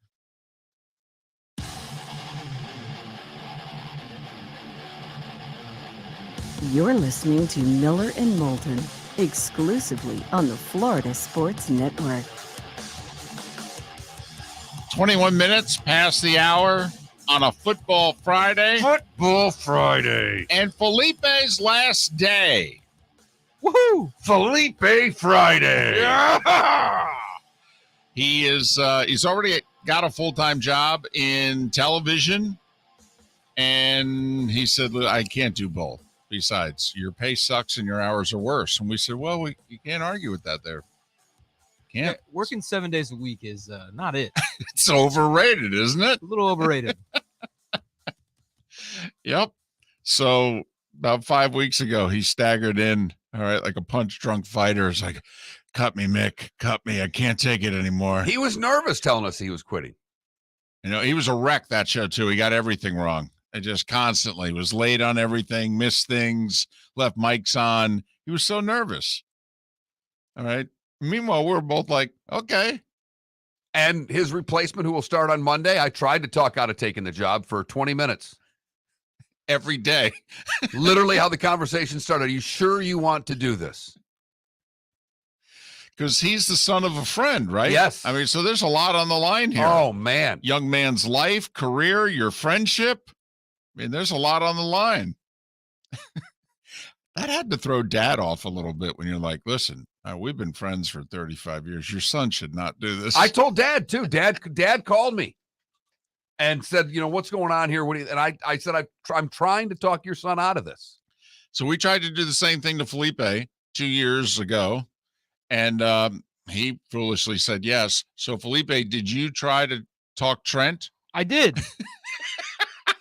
Yeah, those hours kind of suck, man. I don't know. And Felipe was smart enough / dumb enough to, when he gave his notice with us, he foolishly said, but I'll hang out until, you find my replacement. So think about it. He desperately wants to start sleeping in and have a life again. Yet he's training Trent, and Trent's his key to having a life. And he's going, Trent, you should not take this job. This is a mistake. What are you doing? I wasn't going to be the get off my lawn guy and just get up and leave. Well, no, that was very nice of you. Very classy. We're very appreciative. Very honorable, Felipe. And I mean that. Yes. That is it's a sign that you're a better person than we thought. Than you thought. Just because I think I can land a plane? Oh, boy. Those that have been with us for our entire third act, because Felipe joined us like week 3 of this third act. And so those in the Twitch chat room are bringing up all the stuff, the best of Felipe, if you will, over the last 2 years. My favorite, though, is when you discovered that pennies didn't go in a vending machine. Oh, my God. It was a sad day because I was just a couple cents off of, some Cheez-Its that I needed that morning. And he came in here and he's like, what? The vending machine doesn't take pennies. And meanwhile, we were thrilled that because when we worked in this building for this company, okay, we complained about a lot of the things like the coffee machines, the vending machines, and what have you. So we were thrilled, okay, that you broke one of the old vending machines that we used to use 15 years earlier. That was spectacular. Yep, all for a Cheetos in the morning, by the way. Just think about that. You were eating Cheetos in the morning. Cheez-Its. Come on now. Okay. Well, either way. Yep. There's levels to this. So, Bucks a loser in Buffalo last night. Not a surprise. A late score they covered. Had a chance with a Hail Mary. Godwin wasn't looking, wasn't turned around. It was right there. But I've never seen that where on the final Hail Mary, it bounces on the ground in the small gap between the pile of people. With a player from the team who's supposed to be catching the ball looking the wrong way. Yeah. It was right there. 24-18 Buffalo. It's a win, not a cover. It's also an under. 43.5 was the over-under. So Bucks have lost 3 in a row. They're 3-4. Trade deadline's Tuesday afternoon. Is Tampa going to either acquire somebody and say, listen, if we're going to win the South, we got to get I don't know what that A is. Seems unlikely, given their cap situation and what's going on, that they would be a buyer and not a seller. But will they stand pat or sell? I really think are the two questions. Devin White's in the final year of a contract. Mike Evans is in the final year of a contract. Are they planning on keeping both, signing both? I mean, they're both going to get $20 million on the market. They are. Now, Mike may get just a short-term deal, but Devin White's going to get 4+ years at $20+ million. I mean, he's going to say, Roquan Smith's contract with the Ravens. Roquan Smith, me. Take a look at us both, where we were drafted, our production. Even if you think he's a little better than me. Well, okay, he got like 5 for 22. I'll take 5 for 21. Hell, I'll take 5 for 20. Yeah. Just give me a cool $100 million over the next 5 years. Where do I sign? Right. I'll even take, I'll take 4 for 20 if you guarantee like 60 of it. Because that'd be the same guaranteed money in a 5-year deal. So, but that's what we wonder if the Bucks are thinking about today. Tyreek Hill will play for the Finns Sunday. He didn't practice Wednesday. He practiced yesterday. He said, I'm playing. Huh, okay, good to know. Jalen Ramsey, not yet cleared, according to Jalen Ramsey. Despite what you may have seen on the internet. From Adam Schefter and ESPN. Jalen Ramsey said, I appreciate your optimism, but we're not there yet. I'll keep you posted. If you think about it, this, in theory, is not a team they need Jalen Ramsey for. But if he can play, I wouldn't mind getting him out against a team that they don't need him for to start getting in game shape, if you will. He reportedly this week, somebody at practice, he was running 22 miles an hour at practice this week. Maybe they'll put him on offense. I was going to say that seems ready to me. That seems pretty fast for a 7-year corner. Right. I mean, he's a veteran at this point. But still in his 20s, still elite, still top 5 at his position, and would be great for the. I mean, to get him back in October when the thought was early to mid-December. I mean, that would be tremendous. And obviously the Dolphins' next game is Germany against the Chiefs. But here we go. This is it. For the final time, it is Felipe and the play of the day. What do you have for us, Felipe? You know, I almost honored the Football Friday and got something from this Bills game, but I remembered that this is my segment. This is my baby. And for the first time in 5 years, LeBron James and Kevin Durant played against each other in a basketball game. And LeBron was taking over down the stretch, baby. LeBron's got it behind the three-point line. 3:45 to go in the fourth. LeBron split the defense, drive down the middle lane, up and in. Crowd on their feet. First lead for the Lakers since it was 16-14. LeBron driving down the middle to the rim and in! LeBron's taking over the game. 95-91 Lakers. LeBron taking over as he did in the Miami days, taking it straight to the hole. The Lakers win their first game of the season, 100-95 over the Phoenix Suns. Why did I say sun? I made it singular for no reason. Well, that's because Devin Booker and Bradley Beal weren't playing. They were shorthanded. So you right. took them from Suns to Sun. Yeah, the Lakers sunned them. Right. It was basically just Kevin Durant. Right, exactly. Okay, so that's why you said Sun. 21 points, 7 for 14 shooting for LeBron James. He's the oldest player in the NBA. And he played the entire fourth quarter. The entire fourth quarter. Right. As the oldest player in the league. Right. Mm-hmm. As a tweet I saw earlier last year, the oldest player in the league was Udonis Haslem. This year, he went 21, 8, and 9. By the way, you see that he's already back in the practice gym. He had one preseason basketball game with an NBA TV crew. He's already back practicing with the Miami Heat. They need him. He will practice as a 65-year-old. He'll be there, roughing up the rooks. Is Udonis Haslem going to be like a player coach at 52 years of age? That'd be funny. Miller and Moulton. So that's it for Felipe and the play of the day. We don't know if it survives with Trent. We don't. I'm hoping it will. Your legacy, does it live on? We find out on Monday. Hello, friends and family of Southwest Florida. Are you looking to tap into the electric vehicle market? Well, look no further, because we here at Southwest Florida Golf Carts have just what you need. E-bikes, golf carts, LSVs, scooters, and more. Come down and talk with one of our experienced sales reps, have a soda and a smile, and you could be cruising the streets in your new EV today. Stop by the store or visit our website at flgolfcarts.com and enter for a chance to win $100 off your next purchase by answering John's monthly sports question. Ladies and gentlemen, once again. Yeah. Hi. Excuse me. Hey, the line starts back here. Ma'am, if your party's not here, you're going to have to go around again.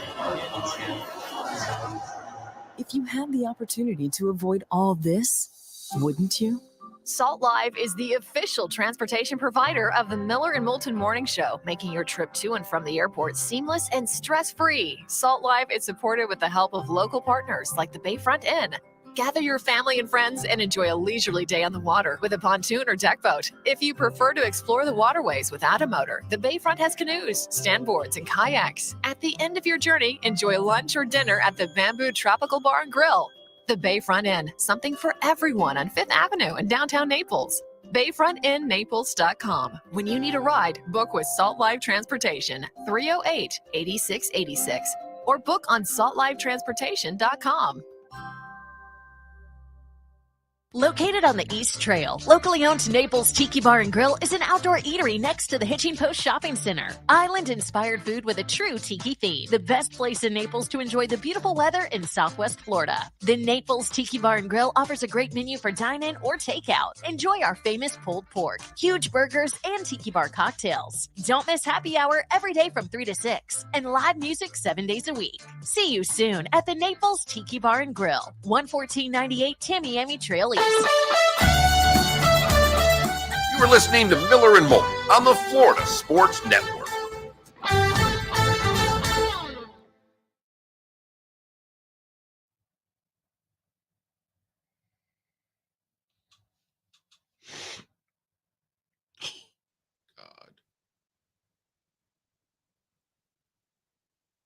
Oh my God, they would have won that game.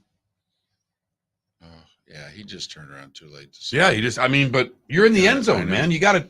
I know. It's just weird. It's just a weird It play. is weird. That's.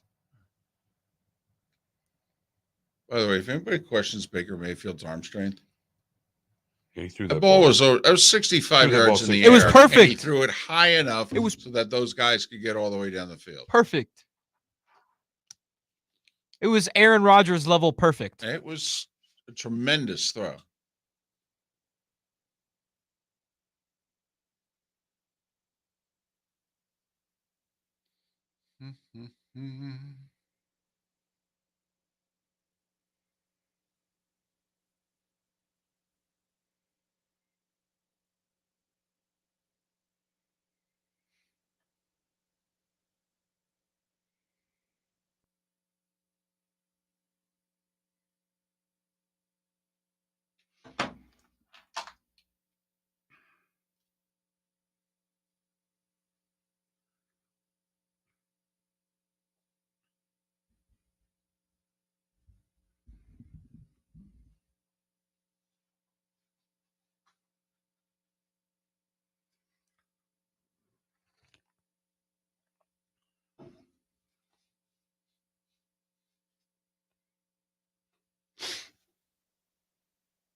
I will say this is a sick move.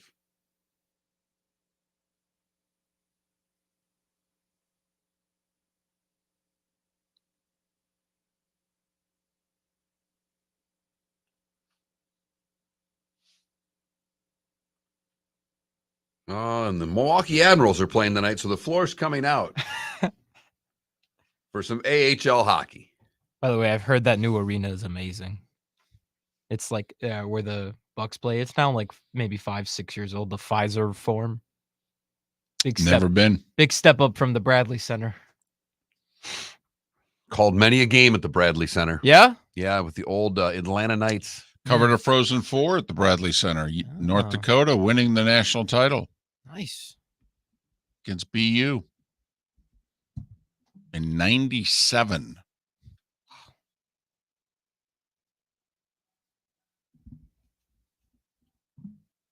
Michigan came in talking a lot of smack. They had the best player in the country that year, and BU took them out in the semis and relished it. And North Dakota said, thanks, guys. I don't know if we could have beaten Michigan, but we could beat you.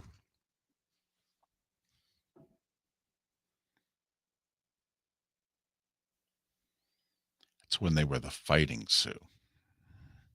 What are they now? Oh, something Hawks. I don't know, something.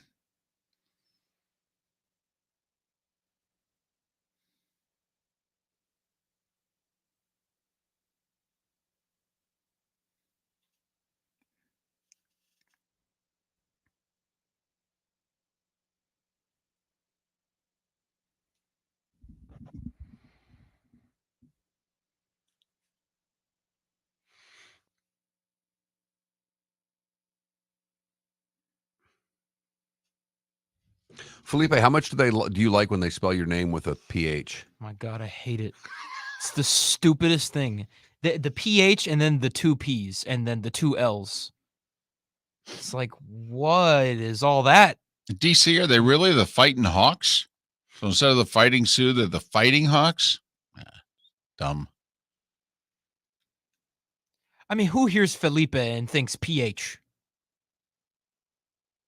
So dumb. Do you think maybe it's because of you and the Finns, PHINS? No. Well, because here's the Fins thing. up, Felipe. The hashtag fins up, they use F. I think. But I will say, before this show, before coming here, I'd never heard the phrase doll fan. And I use it all the time now. Doll fan. We ready? Make picks? Yeah. Oh, yeah.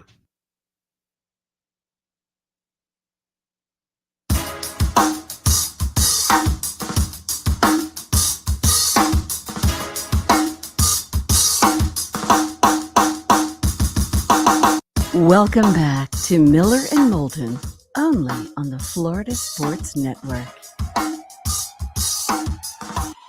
22 minutes till the top of the hour when Pat Kirwan is kind enough to join us. Miller and Moulton, the Florida Sports Network, floridasportsnetwork.com. We've got a good poll question. We do. I like it. It's yours.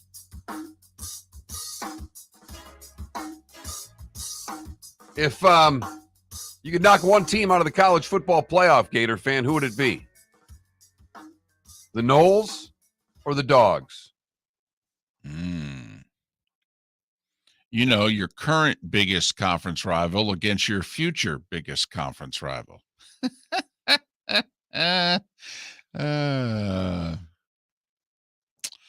So go to that, Mark Miller, the David Moulton. A little closer than I thought, 58-42. Noles. Oh, Noles are winning, huh? Oh, yeah. Because early on, Georgia was winning. So I voted Georgia. Come on. Conference rival's got to be bigger than your in-state rival, right? Right? Just asking. No. We'll see.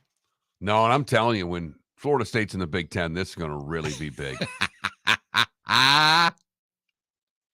I was like Vatek whooping up on Syracuse last night. Mark, during a break, says, wouldn't it be nice if Virginia Tech's good again? I go, yeah, the Big 12 is going to love that. Oh, boy. All right, are we doing this? Yes. All right, we had a rough week last week. You know, you were below 500. I lost 4 out of 5. It all started, I got my Gopher teaser, and I'm winning with Tennessee. We're all winning with Tennessee and 9 over Alabama, and once that game went south, seemed like all of our weeks, Lee Sterling's week with his picks on our show went south too. It was rough. I am 21-20 on the season, David. You are 25-27. We do this segment together and are supposedly picking the same number of games, yet I've picked 41 games and you have picked 52 games. That's right. And you had a 1-4 week last week, which makes me think that you're going to have a lot of picks this week. Sure, I'm chasing. Absolutely. Plus, I got a good feeling this week. You got a good feeling? I got a good feeling. You're feeling it? I'm feeling it. Well, let's go ahead. I'm taking the Gators in 14.5, and yes, I'm getting the half because I called it a week ago when it was 14.5. And it was 14.5 all week until this morning, and now it's down to 14. I don't care. I got it at 14.5. We made that announcement very early in the week. I'm letting you have that half point. Thank you very much. So I'm taking the Gators in 14.5. I do not think they pull the upset, but I think without Brock Bowers, Georgia's different. I think the Gators can hang 27-17 Georgia. All right. Then I go a little wonky here. I do. So Tulane, their only loss on the year is to Ole Miss, in which Tulane with their backup quarterback had a lead in the fourth quarter. Tulane's a good team. They're nationally ranked. They're atop their conference. They can run the ball very well. Rice cannot defend the run at all. Rice's strength is JT Daniels in throwing the ball. Tulane's strength on defense is defending the pass. Lead the conference in interceptions and sacks. Give me Tulane, lay the 9.5 at Rice. Cincinnati's lost 5 in a row. Oklahoma State's won 3 in a row. Cincinnati's visiting Oklahoma State, and the line is 7. Give me the Cowboys and lay the 7. This is my second time riding Oklahoma State at home. I failed miserably the first time. So this is it, Mike Gundy. This is it. Got it? And UTSA is a good team. East Carolina is clearly one of the, Ryan McGee does the bottom 10 every week of the Division 1A schools. East Carolina is a bottom 10 team out of 133. They're a bottom 10 team. UTSA is a good team. UTSA is averaging 42 points a game in their last 3 games.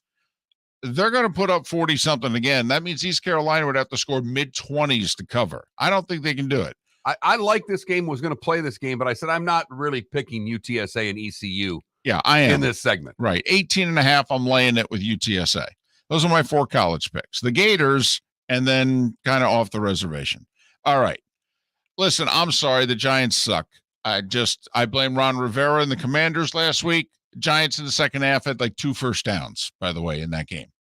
The Jets defense will swallow up the Giants Sunday.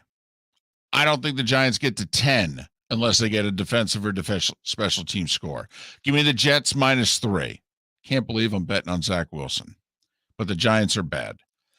How is Houston not going to beat Carolina? That's first off. And then secondly, they only have to beat them by 3. And Carolina's 0-6, and they've earned it. Houston's 3-3, and they've earned it. They've won 3 out of 4, and they're coming off their bye. Give me Houston -3 at Carolina. And can you explain something to me? And I am being very serious. Why is the line between Seattle and Cleveland only 3.5? It's got to be Cleveland's defense, David. That's it. Okay. Seattle's at home. Right. They get Metcalf. He's playing this week. Yes, he is. Everybody's healthy for Seattle as far as I know. And they just picked up Frank Clark, and he's going to play. Put him in the middle of their defense. Okay. Cleveland's down 2 running backs and their quarterback. Deshaun's not playing. Cleveland's playing P.J. Walker on the road. And just for good measure, Mark, the Seahawks are wearing the throwback uniforms. Their version of the creamsicles. That might be why the line's as low as it is. Jim Zorn, okay, Steve Largent and the boys, Kurt Warner, okay, they're breaking those unis out. The fans are going to be nuts. They have wanted this for decades, and they're getting it. Seattle is going to roll Cleveland, and the line's 3.5. What am I missing? Why is that line not 6.5, 7.5, 8? I'm taking Seattle. Those uniforms are so nice. Well, it depends. It's like the creamsicles. It's a total love or hate job. No, they're sweet. All right. So that's 7 picks. That is 7. Thank you. 22, 27, 16, 7, 19, 35, 14, 24, 18. Those are the margins of score differential between the Florida and Georgia game over the last 10 years. These games aren't close. Thank you. They're not close. Why does everybody think we're going to get a close game? We don't get close games when Florida and Georgia play each other. One team blows the other out. So I'm going to stick with the trends. Give me the dogs and lay the points. So we're going head-to-head. We're going head-to-head. Now, are you laying today's number? I'm laying 14 because that's what I got it at today. All right. We're doing this. Oh, yeah. Oh, yeah. It's on. I think Duke's a nice team. I really do. But their quarterback's banged up. They just got done playing a tough physical game where they got beat up in the fourth quarter. I think that fourth quarter is going to end up affecting Duke the rest of the way. Give me Louisville and lay the 4.5 against Duke. The Vikings are better than the Packers. Kirk Cousins is better than Jordan Love. Spread's only 1.5. I know the Packers play a little bit of defense, but Minnesota found something. They'll blitz Jordan Love. He'll make mistakes. The Vikings think that they've got a little something beating the Niners. Give me Minnesota. I'm only laying 1.5. It's a virtual pick 'em. And if you're wondering why the line is that low, Kirk Cousins is 1 win at Lambeau. So this is like betting against Kirk Cousins in prime time. So we'll see if he can also put this one to bed. Who's playing quarterback for the Tennessee Titans? I believe it's going to be Will Levis. Then how is that line only 2.5? Got a guy playing quarterback for the very first time in the National Football League. And they're saying it's going to be a game. I don't understand this line. I think Atlanta's a much better team right now than the Tennessee Titans. Is it not having faith in Atlanta to win 2 road games in a row? It's possible. Okay. But 2.5's the number. I don't think it's that much. That's, you know what that is? That's a coup kick for a win. I've heard that somewhere before. Yes, sir. And I think the Lions come back with a vengeance Monday night. You mentioned something, I think it was during the break. This is the first Lions nationally televised game that was not on Thanksgiving since when? 2018. They are very fired up in Detroit about this. Monday Night Football is not a thing like it was back in the day, most places. But it will be Monday night in Detroit. This is like a sign, hey, we're back. The networks are putting us back in prime time. You know, opening game, we got Chiefs. Now a Monday night home game. And on his first day of employment with Miller and Moulton, Trent Bally, our new producer, is a Lions season ticket holder, and he has to sell his tickets to this game. So for Trent, I'm taking the Lions and laying the 7.5. So Mark Miller going with 5 favorites. Back to my old ways. Losing week will do that to you, David. I hear you. I went back to my old ways. Pick as many games as humanly possible. And off the reservation, as many obscure ones as possible. UTSA, Tulane. Yep, absolutely. And I'm surprised you would take the University of TSA agents with all the problems you've had at TSA lines to take UTSA. I haven't had trouble in a while, though. So that's why. It is true. They were bad at the same, time period in my life that I was having trouble with the TSA. They've gotten good, and I've behaved lately. So we got that going for us. So of all your bets, though, because for me, it's Seahawks minus 3.5. That would be my back up the truck bet this week if I had to do that. Of the 5, is there one in which you would put a few more shekels down as opposed to the others? The Lions or Louisville, one or the other. I like your Lions play. I think Detroit whacks them.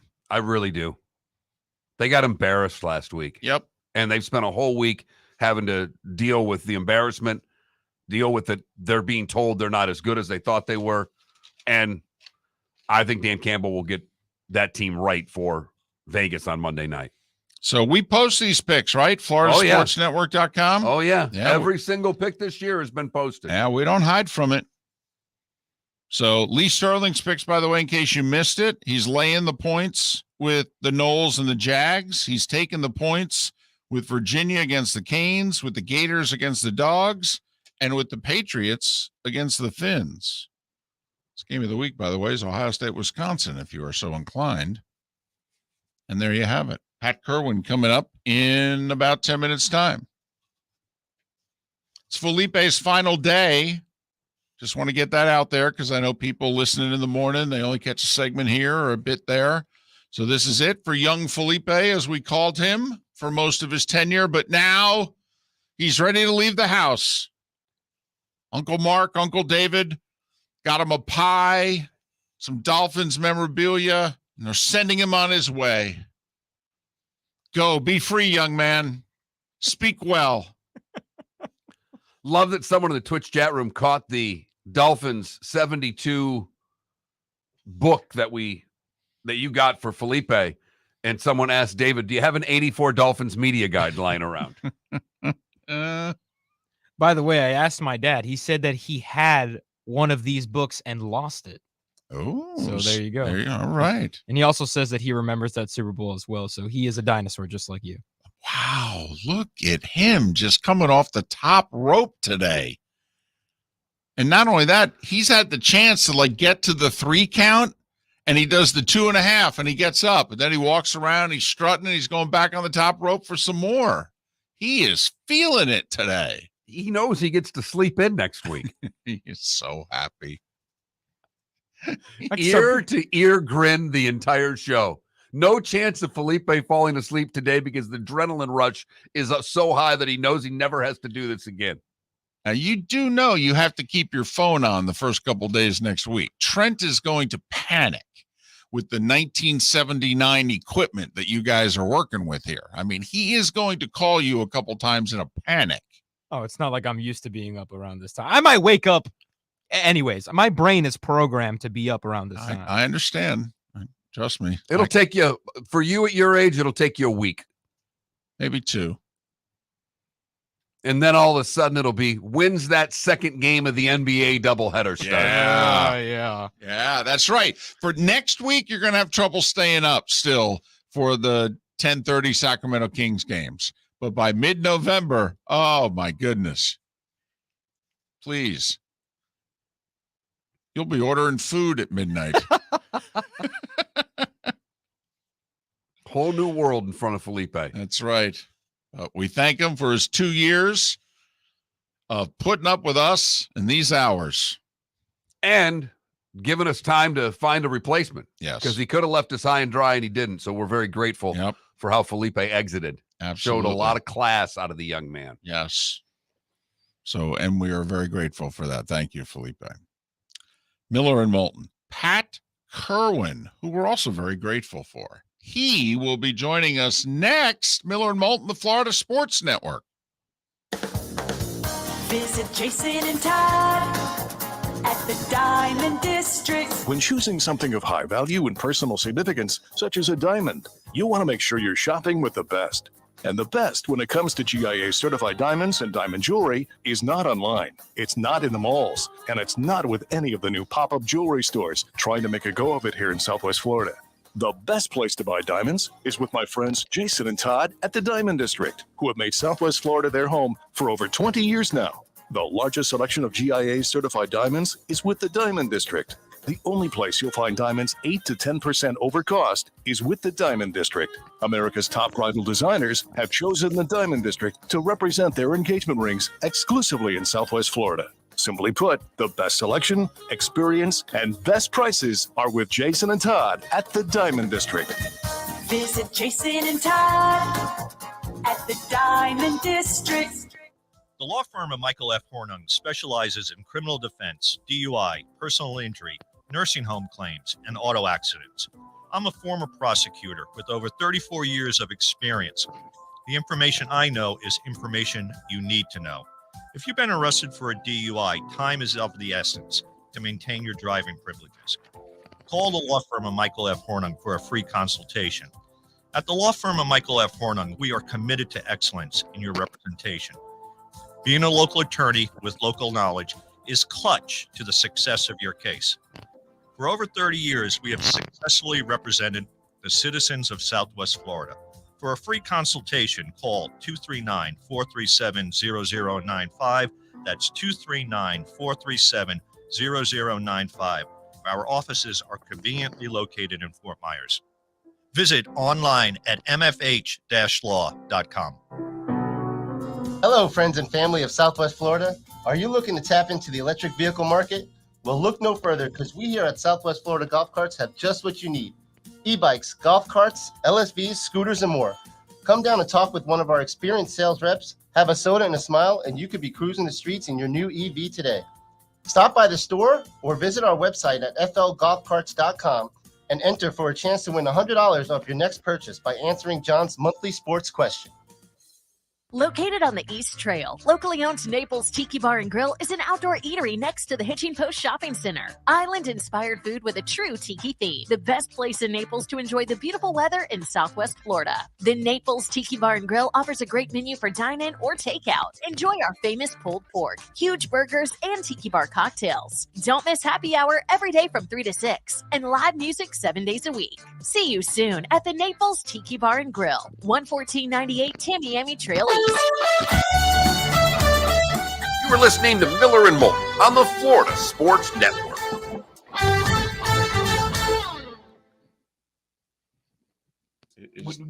Take yourself, you know who Mad Dog Yes. is, but Mad Dog Radio, that fits the... Yeah, that's Sirius's sports radio channel. Yeah. They just happen to call it Mad Dog Radio. So, yeah, if Sirius is going to hire him, that's where they put him. Good morning, boys. Hi, Pat. How are you? I get David in studio. Take the headsets out. I know, and you're on the wrong side, too. Well, because we're not looking... If not, we'd be looking in opposite directions. Yep. So this way we're looking at each other when we're talking. That's very nice. And Felipe, I'm going to miss you. I'm going to miss you too, Pat. Yeah. Hearing you hate on the Dolphins Oh, every week. wait. Now you've got a Lions season ticket holder that's coming in to replace him. Oh, he's coming at the right time. A couple years ago, he'd be buried by now. Oh, he's been one. Trent's 24. I think he's been a season ticket holder since he and his brother started getting him when he was like 17. Felipe, what are you going to be doing with yourself, seriously, besides sleeping late? I got that part already. Well, I'm still here at NBC2 as an editor. So, and then I have the City of Palms Classic coming up in December the 50th. What's your real long-range plan? What do you want to get to? I don't know specifically, but I know that I want to be in the world of basketball. I have my sights set on basketball. There you go. Well, I can't help you with that one. No, I I mean, the NFL is also cool. You know what my brother calls basketball, NBA style? Yeah. Ballet with a beach ball. Ballet with a beach ball. Nice. Had I said NFL, what would you have said to me? I think I could get you into a club somehow, but you'd have to start low. But they're all looking to do more media. Well, the Dolphins could start by blowing up their entire radio network because it sucks. It's the worst broadcast in the league. It's bad. It's been bad for a long time. Ever since Mad Dog died, it's been bad. I don't think I listened to Dolphins radio. It's bad. It's horrendous. It's embarrassing. It's so bad, Pat, that I honestly can't believe that someone with the league, someone with the team hasn't said, we got to do better than this. My consumption of Dolphins radio talk or just talk, period, other than this show is really just the Lebertard show because it's a Miami-based show. When's the last time they talked sports on that show? That's the thing. They're more of a lifestyle show. They don't take anything seriously. Well, politics they do. Yeah. Well, good luck on your journey. If you need to turn back and go back towards football or something, I would love to help you. I'll give you a call. I mean it. No, There's a lot of guys that are trying to grow out their departments. All right. I got your number. Yeah. Good. You get down next week, Pat? You coming down after the games this I'm weekend? coming down early Monday morning. Yep. Yeah, the flight schedules are all a mess now. Did you drop those tickets off at us? Okay. That's how I got your tickets. No, but did you drop them off at Pat's? Okay. Yep. They were waiting for me. Pat had called ahead. I got through the gate. All right. They were waiting for me at the desk. Oh, yeah. The girl who worked in that office in the back is now up front, I believe. Yes, that's what I said. I usually go in the back. She goes, I'm here now. I'm like, oh, okay.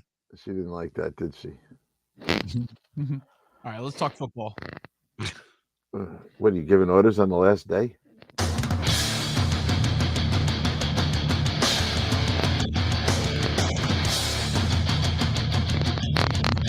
You are listening to Miller and Moulton, exclusively on the Florida Sports Network. And now here's Mark Miller and David Moulton. It is the third and final hour of Miller and Moulton along the network. The Diamond District bonus hour is 1 hour away, but the 8 o'clock hour on a Friday means Pat Kirwan. He of NFL Radio's Moving the Chains, 3 to 7 weekdays, 2 to 5 on Saturdays. He's also part of CBS's NFL Today show. Pat joining us once again, courtesy of Pinchers. From Tampa to Key West and a dozen locations in between. Pinchers, because you can't fake fresh. So what'd you think last night in Buffalo? Bills getting by. Yeah. Well, what's more concerning, the losing streak for the Bucks or the way the Bills look if you think they're contenders for a Super Bowl? I would say that it's more concerning about Buffalo. Those guys, I don't know I know the injuries. I know Josh is starting to get beat up. Join the list with all the quarterbacks that are beat up. They're never going to call a flag on the Hail Mary play, so we can all stop thinking they should. But what they were instructed to, that was by design, that last play, because Cade Otton's the trailer. And you guys know that, but the listeners sometimes don't know it.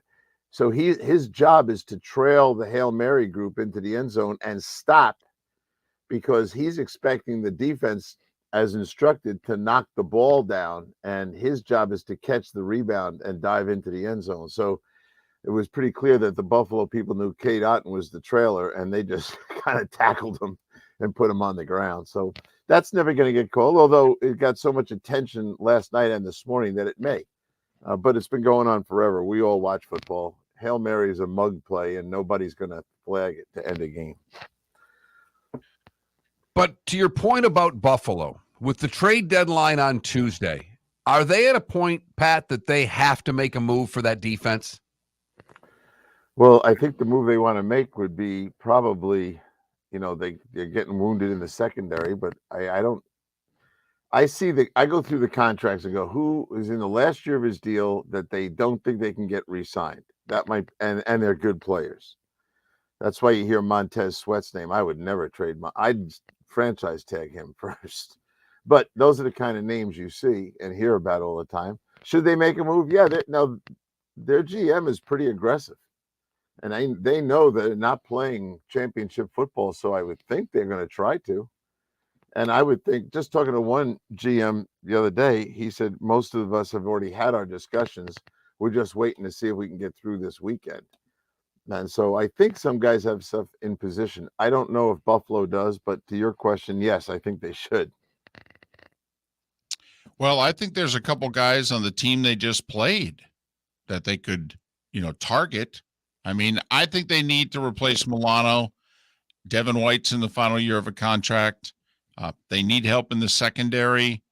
He's got more than just this year remaining on his contract, but I don't think he has more than just this year of guaranteed money remaining on his contract, and that's Carlton Davis.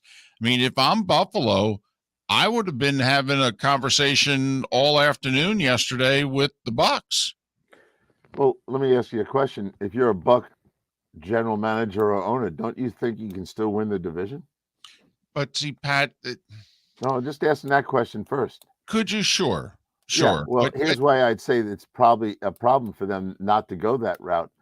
They have a very fickle fan base when it comes to showing up. To me, they have to stay in the race. Otherwise, they're going to have empty stadium. And that's their revenue problem there. It's not like, and I've seen that place. All of us have seen what that gets like when they're not very good. So I think they're going to have to try to stay in the race. We get that, and we've lived it, with our close proximity to the Bucs. It's just that, that fan base, though, now knows, they know what a championship team looks like. And last year's team went 8-9 and won the division and got steamrolled in the first round. I think the fan base is like, we either need to do better or do worse. Well, let me ask you a question. What if they just go hog wild in the offseason for Kirk Cousins and keep this roster together? Because I like the secondary players, and that's who you referenced. So I would think if you're sitting down with your owner, and we know that ownership group, they can be a little different themselves. What if you say, we're going after Cousins, and we think we can get right back to where we were with Brady? And I only say this not because I think they should, but I think they're thinking that way. Okay. Do you think Mike Evans, a year older, having to re-sign Devin White at over $20 million a year, Levante David, a year older, if not retiring, do you think that just adding Kirk Cousins to this base all of a sudden takes Tampa Bay from being an 8-win team to an 11-win team? Well, I think it guarantees that they're going to be in contention to win the division, which gets them a home game. And with Kirk Cousins, Mike Evans will love that. So I do think there's some of those. Now, the Levante David one, age is a factor. But if he saw Kirk Cousins coming, he'd try to play again. I would secure Devin. That'd be the first thing I'd do. And they should have been trying to negotiate a contract with him now. So I didn't say I would do it. I'm just saying I think they're in that mindset because the division's weak. Yeah, I'm with you, Pat. I think they're in that mindset. I don't know if they should be because, Buffalo doesn't stop the run that well. Tampa couldn't even run the ball last night. There are more holes on this team than we have time to really discuss in this segment. So I know where you are, and I think that's where Tampa thinks they are. And David's just been of the opinion that you got to realistically look at yourself, and you're not with the top teams in the NFC. I agree with that, but you also have to ask yourself, Are we going to just bow down to the 2 or 3 teams that we call the elite teams and say nobody else has a chance and we're going to have a fire sale? Talking to Todd Bowles, I said this to you on Tuesday. He was very happy to throw the ball to Mr. White, their running back. And they did it again last night. And he caught 6 last week, 7 last night. So they think of that short passing game as their run game. Now, I always bring that up to people. It's not really the same thing, because if you're doing that and it's an incomplete pass, it stops the clock. A lot of things can happen, interceptions, etc. But he said it, and it's true. When Mike Evans and Chris go down the field, there's real opportunities in the underneath stuff, and they think White, and go look at his numbers. He landed up with over 100 yards of offense last night. That's how they see him. He's Pat Kirwan. NFL Radio's Moving the Chains, weekdays 3 to 7, Saturdays 2 to 5. It's also part of CBS's NFL Today show, joining us once again, courtesy of Pinchers. Back to Buffalo. Do you think they have a Ken Dorsey problem? Ryan Fitzpatrick hinted at it without saying Dorsey's name, in which he tried to couch his comments by saying Bills fans are frustrated. But you got the sense that Ryan Fitzpatrick was watching the play calling, in which he was like, I just don't understand what they're doing. Well, my answer to that is it might be true, but I would be giving Josh Moore no huddle freedom. Yes. And let him take the rhythm of the game over. He's been around long enough now that he can do that. And I think a couple of these quarterbacks, they just look so much better when they're in the no huddle mindset. And it's not, they don't have to go fast, but they're up there calling the play. So I would be, and if I was the head coach, I'd say, we're going to go that direction now. And we're going to see how that goes. If it picks up the tempo and scoring of our offense, which I think, I think it would. Pat, what's the game this week that you're most in tune with? What game has you excited?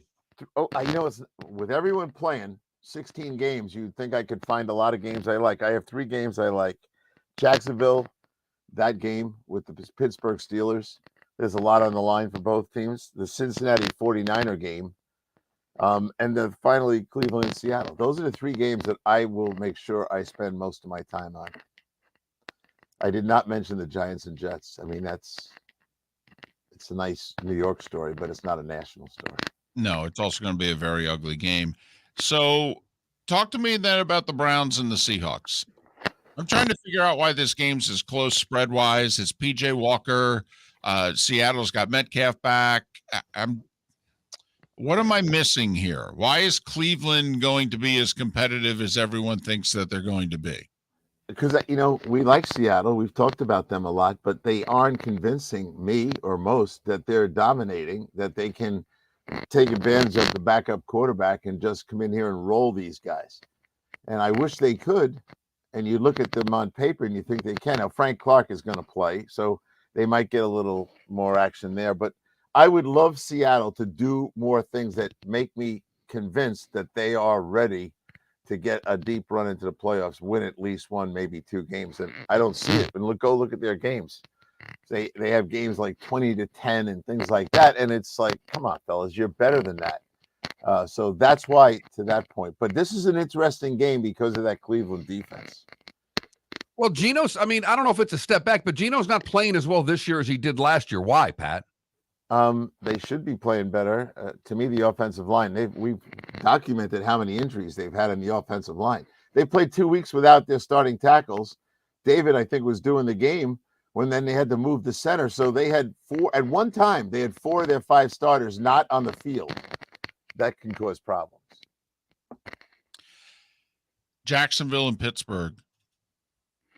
Yeah. If the Steelers don't get a defensive/special teams score, do we think that they can win this game, or will they win this game because that defense seemingly produces that score every week? Well, we all know the numbers. They've been outscored in every game, or outplayed, if you will, in every game, or outgained in every game. So they have a mindset they can win with defense, and it's not just a mindset, it's a reality.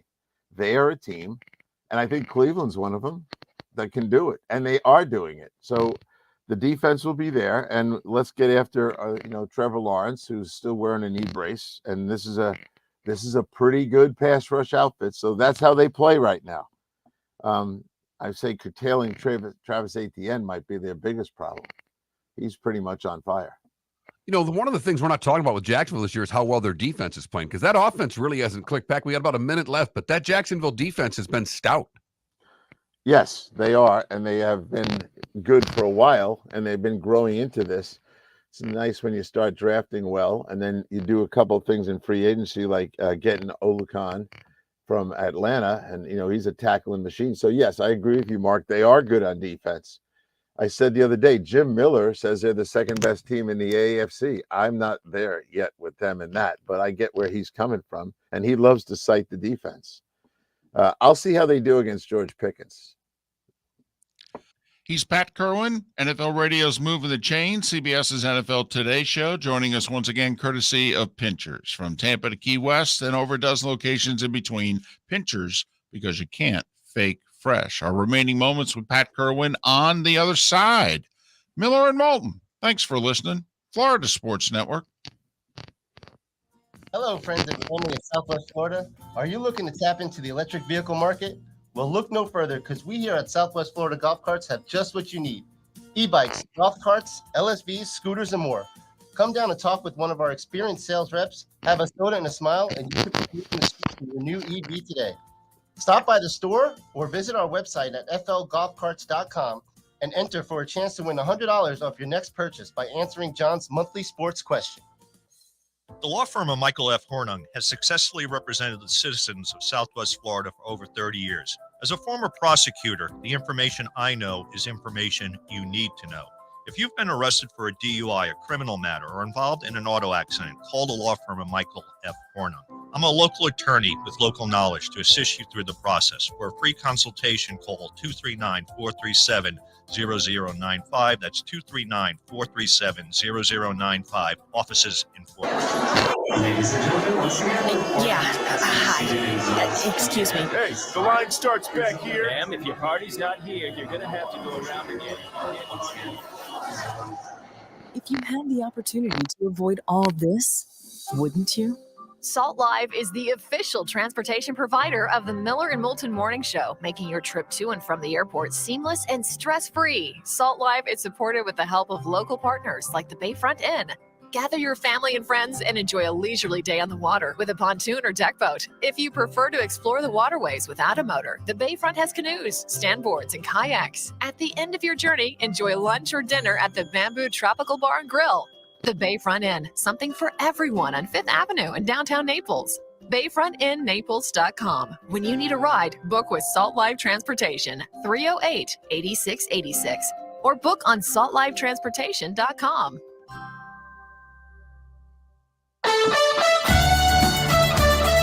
You were listening to Miller and Moulton on the Florida Sports Network.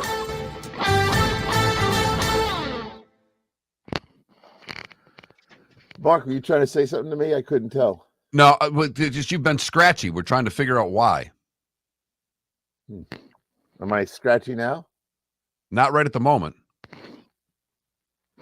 Do you use your phone for this, Pat, or are you on a computer? I'm on the computer. Okay. I'm just looking down here. Let me see if that's better. You know what?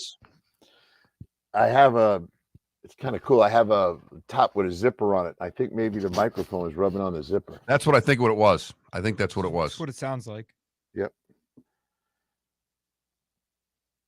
I just looked down and realized I had it open and I can see that the mic was running across where it was. I'm just trying to figure out if someone does this on the phone because I don't want to take all my equipment up for Christmas. I'd like to just do the show on the phone for 2 days. Mm-hmm. But I'll probably take all my damn equipment.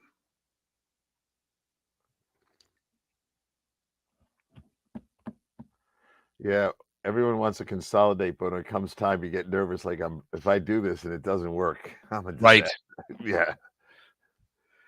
I was trying to go to Florida next week, but you know what I'm going to do? I'm going to buy another Comrex box and just leave it there because I'm forever traveling every weekend back to the city. Yep. And then I'm on these trips with hockey. I'm bringing my stuff and doing stuff and forget it. I think I'm just going to put a Comrex in Florida and leave this one up here.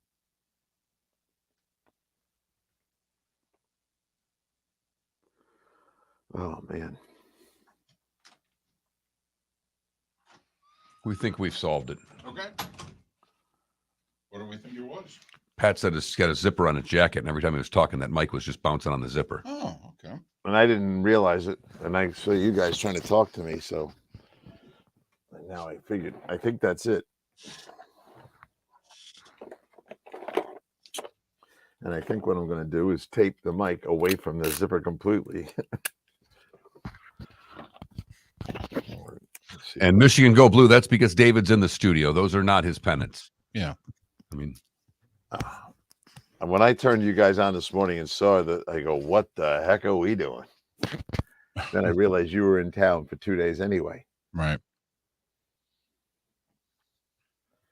All right. That should do it. Yep. High tech. It's a piece of tape. There you go.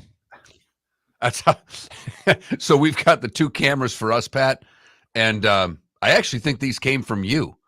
So the backing of one of the little cameras broke off. So we literally have one camera with Scotch tape. Right. David's camera is literally taped onto the top of the monitor. Yes. And you know, with duct tape, they can last another 10 years. Oh, yeah. The light that I use in my room to light me up to do this show is your light, Pat. Trust me, I'm glad I'm done with TV from my house. Oh, those lights are humongous. I've got one at my house. It's in the garage, stuck above a cabinet. I don't think that's ever coming down. Well, unless you start doing TV again and need it. Nope. I don't plan on doing anything different. I'm trying to do less. So those backdrops, which you guys don't need, you just shoot from the studio, but the cloth, obviously you couldn't use because it says Real Sports on it or Real whatever I had. But those stands, I've gone through all those were the best stands. Nothing wobbles, nothing moves. So if you ever wanted to have your own signature stuff, the cloth's not very expensive. And you just open it up, take that one out and roll your own in there. Whatever you guys are wanting to do with it. But I have another one if you ever need it. Oh, I have a second one. Yeah. But, you know, sometimes you'd rather have a backdrop than CBS was. I had so many backdrops. Mark, you love this. But CBS and NFL.com too would send someone to my house to do a stand-up, like, 5-minute on, why someone went down, which is fine. The guy would pull into my driveway with a van. He'd open the side door and he'd have 15 drop cloths. CBS, Fox, every one of them.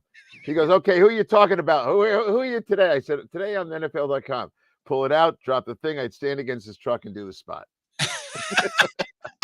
I said, what are we going to do if it rains? He opens the top. He's got a canopy that came out. He goes, you can still do it in the rain.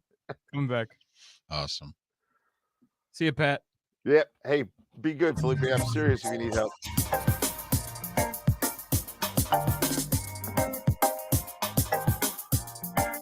Welcome back to Miller and Moulton, only on the Florida Sports Network.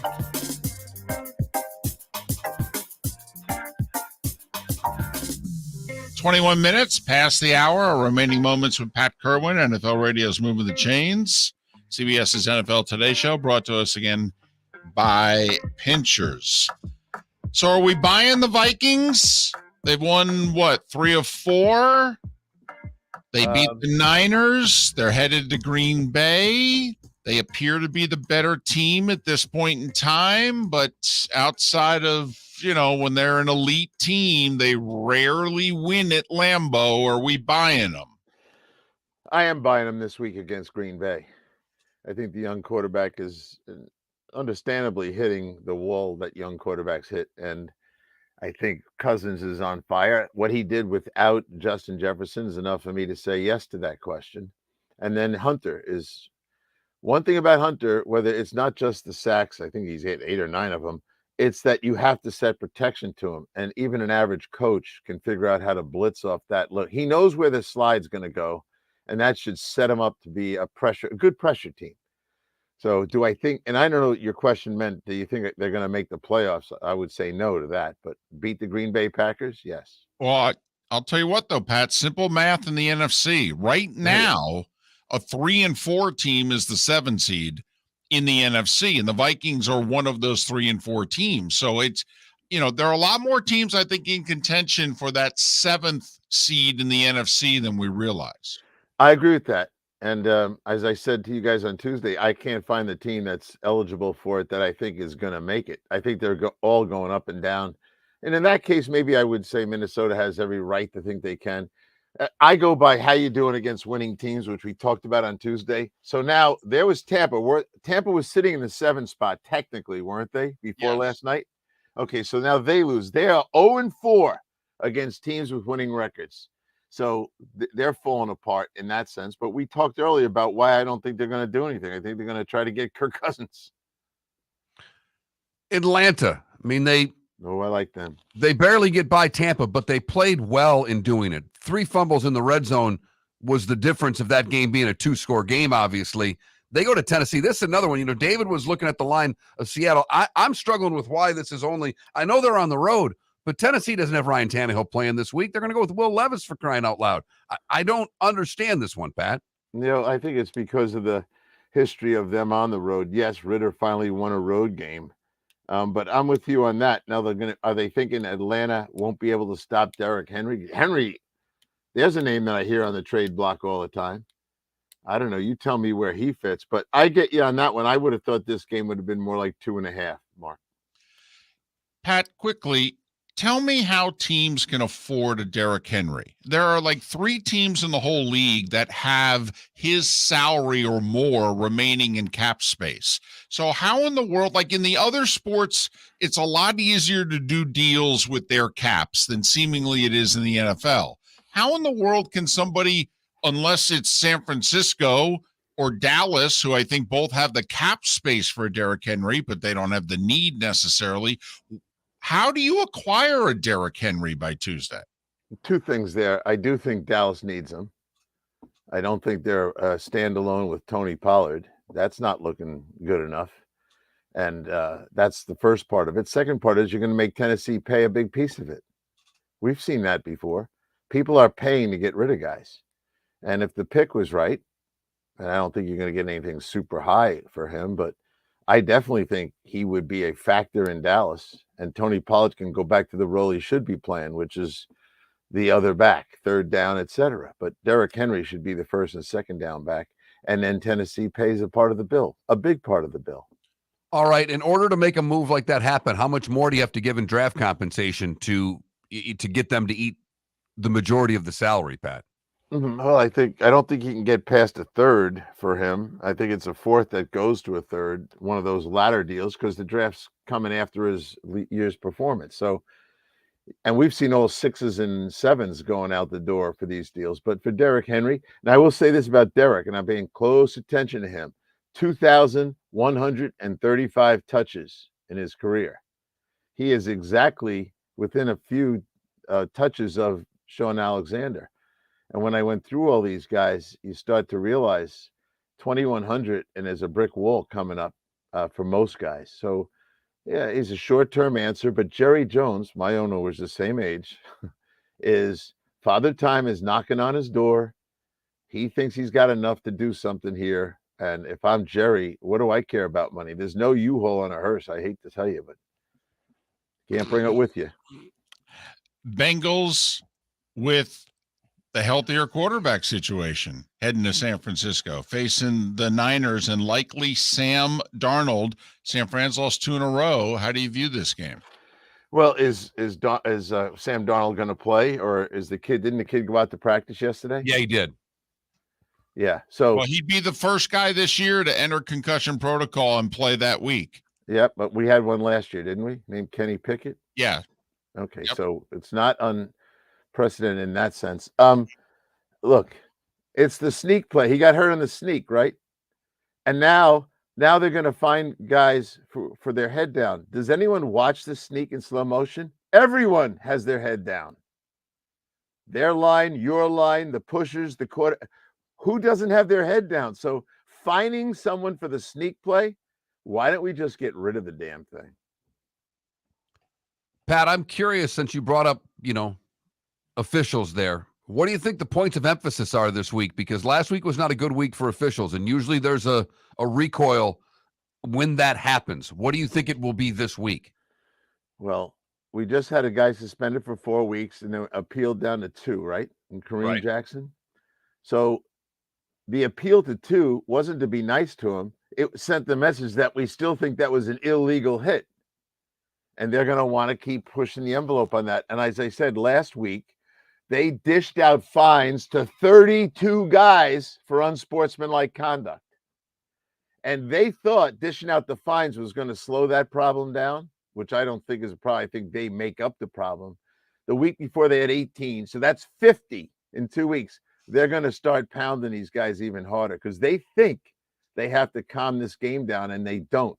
It's football, and they're trying to make it flag football. Any concerns at all for the Eagles and Chiefs? They're both playing divisional opponents on the road. Eagles at Commanders, Chiefs at Broncos. I have no concern for either one of them. We all know the numbers for Mahomes. It's ridiculous. He's never lost. 16-0 to Denver. He loves the road. He loves his division. Andy Reid, the whole shooting match, no problem there. And the other one, Washington can't stop a rush. They can't. 40 sacks. I can't believe the kid's still standing. How about when Philadelphia comes rushing upfield against that line? For whatever reason, though, Washington under Ron Rivera has matched up really well with Philadelphia. They beat them in Philly last year. They lost at Philly in overtime this year. That front defensively, they match up well against the Eagles. I agree with that, but I bet you're not taking them. I don't know if I'd give 6.5 points, but I might. And finally, you give the Rams any shot against the Cowboys? Yes. We've talked about the Rams periodically since August. They're an interesting team. If you look at their rankings, just not that that means much, but if you look at their rankings, offense and defense, they're one of the best graded teams in the league. And you start looking and say, let's see, the number 6 offense and the number 13 defense. And those stats don't mean a lot, except it does tell you that they're playing pretty well and they've got 2 receivers. You know, I had Puka at the Senior Bowl last year, and he didn't do anything at the Senior Bowl that looked anything like what he's doing in football. And if you look at the Rams' losses, it's to a lot of good teams. Yes. Already this year. They've played a challenging schedule. They're one of those 3 and 4 NFC teams, either the Vikings or the Rams maybe emerging from that pack. Pat, we're up against it time-wise. Okay, well then goodbye.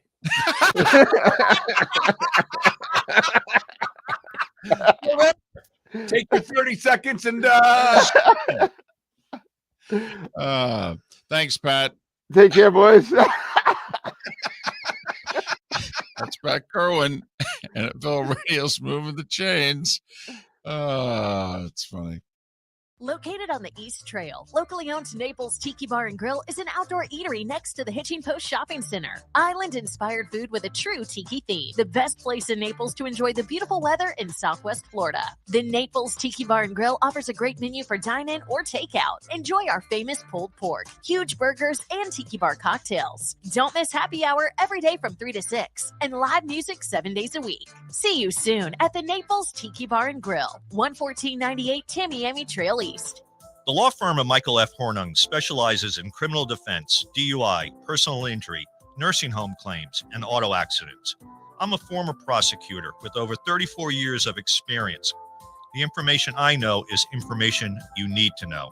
If you've been arrested for a DUI, time is of the essence to maintain your driving privileges.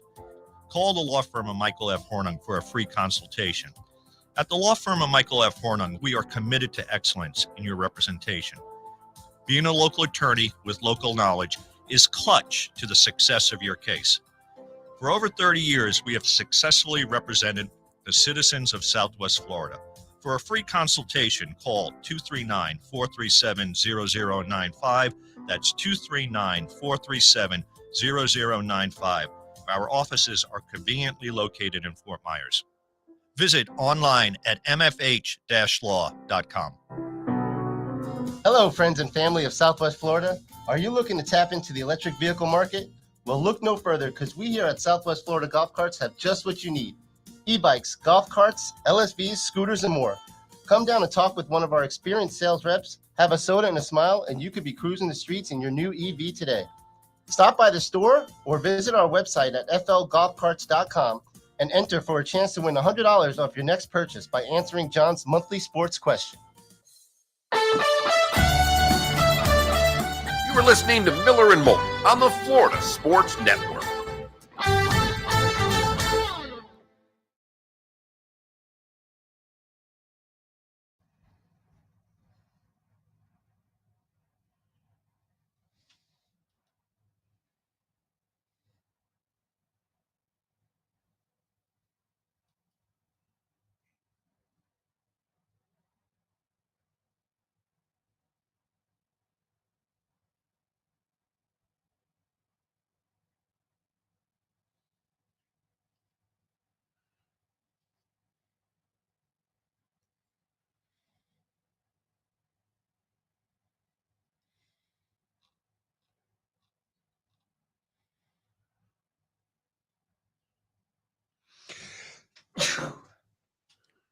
Bless you. Thank you.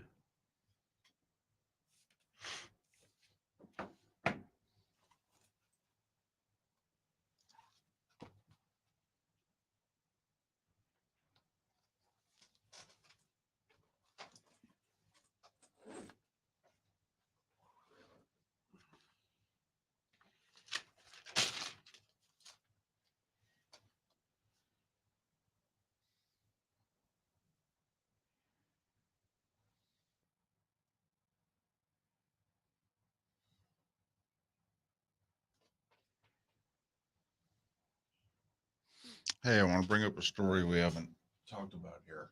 Okay. We're going to do picks. Do you want to do them in the 8 or do you save them, do them in the 9?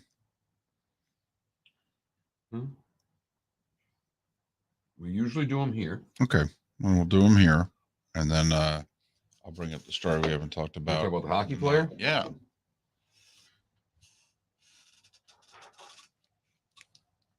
He works for Hearst Broadcasting. So that's the NBC2 and ABC7 collaboration in town. He's an editor. It's really confusing to explain to people that both of them operate under the same building. There's a lot more of it than there used to be. When they first did it in the 90s, all right, there were very few duopolies or whatever they called it. Also, they were trying to maintain that they were owned by different entities, and technically they were. Okay,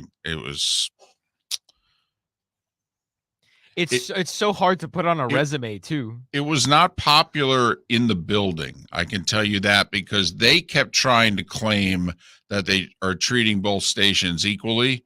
And the people on the ABC7 side were like, come on, could you stop it, please? Yeah. You know, because ABC7's at their height now.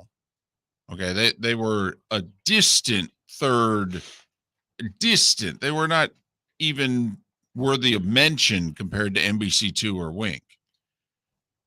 And now, you know, they're beating Wink in newscasts. Well, that was. Yeah, I think because they both have different vibes, like the two shows. Yep. And I think they're good in their own respect. But it took a long time to create that. Like Right. the entire time I was there, we were doing the same newscasts. One had people watching it, one didn't. You know, there was very little separation. We were all doing the same stories with the same video. Mm-hmm. Okay. It was, you know, about 8-10 years ago, ABC created their own, we're going to do things a little differently. This is what our newscast is going to look like. I like Jeff and Megan, the 6 and 7 o'clock people on ABC. They have good chemistry.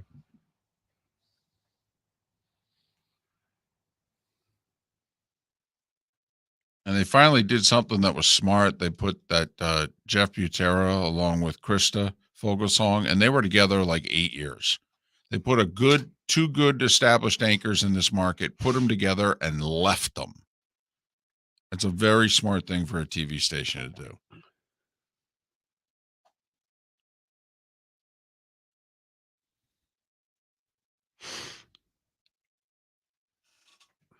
One of the anchors on NBC is from my hood. I have a Miami girl there, Christy Soto. Well, it's always been a stepping stone market, Oh yeah. except for me. All right, 10 seconds.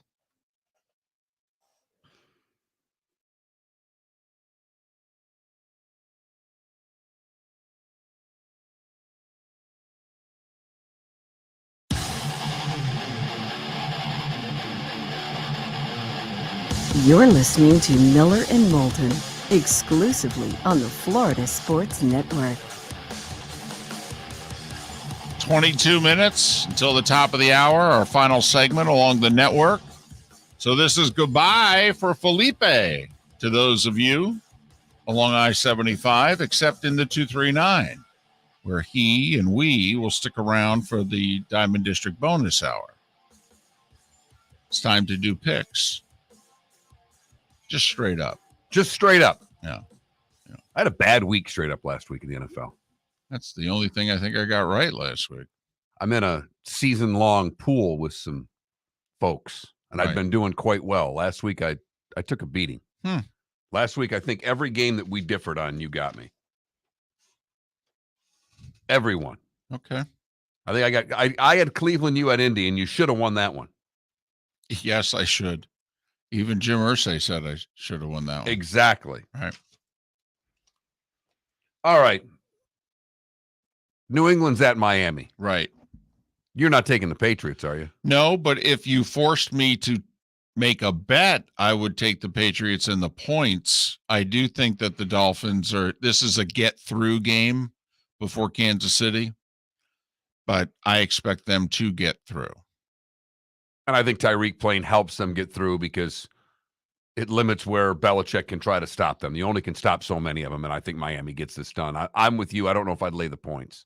I do think it's important for the Dolphins early in this game to reestablish their running game. Remember, they controlled New England the first time because they ran it right through them. Belichick said, I'm going to take the deep ball away. Remember, Tyreek and company did not beat them deep. They played that deep umbrella, 3 safeties almost defense, and said to Miami, you're going to have to do the underneath stuff, and you're going to have to run the ball. And Miami said, we can do that. And Mostert had a big game, and they ran it for a ton. When they've lost this year, they haven't run it worth a damn. Okay, I think Miami, if they can reestablish a little running game, they might be able to break them long. You putting anything into Trevor Lawrence calling them little yellow rags and getting the Pittsburgh faithful all stoked up, or is this just Jacksonville on a business trip to Pittsburgh this weekend? Well, I think the Jags are a mature young team.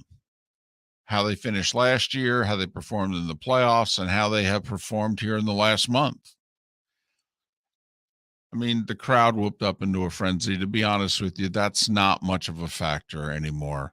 It's just not. These guys can deal with it. But ultimately, can they block the Steelers' pass rush? If they can, they're going to win the game. They are. They will win the game. There are advantages in that secondary they can take advantage of with their receivers. If they can block Pittsburgh, they will win. And I think they'll be able to throw the ball on Pittsburgh. Not all the time, but they have 3 receivers that can catch the football. They are able to distribute the ball to different players. I think Jacksonville is going to – what do you have to do? Score 24? Mm-hmm. Yeah.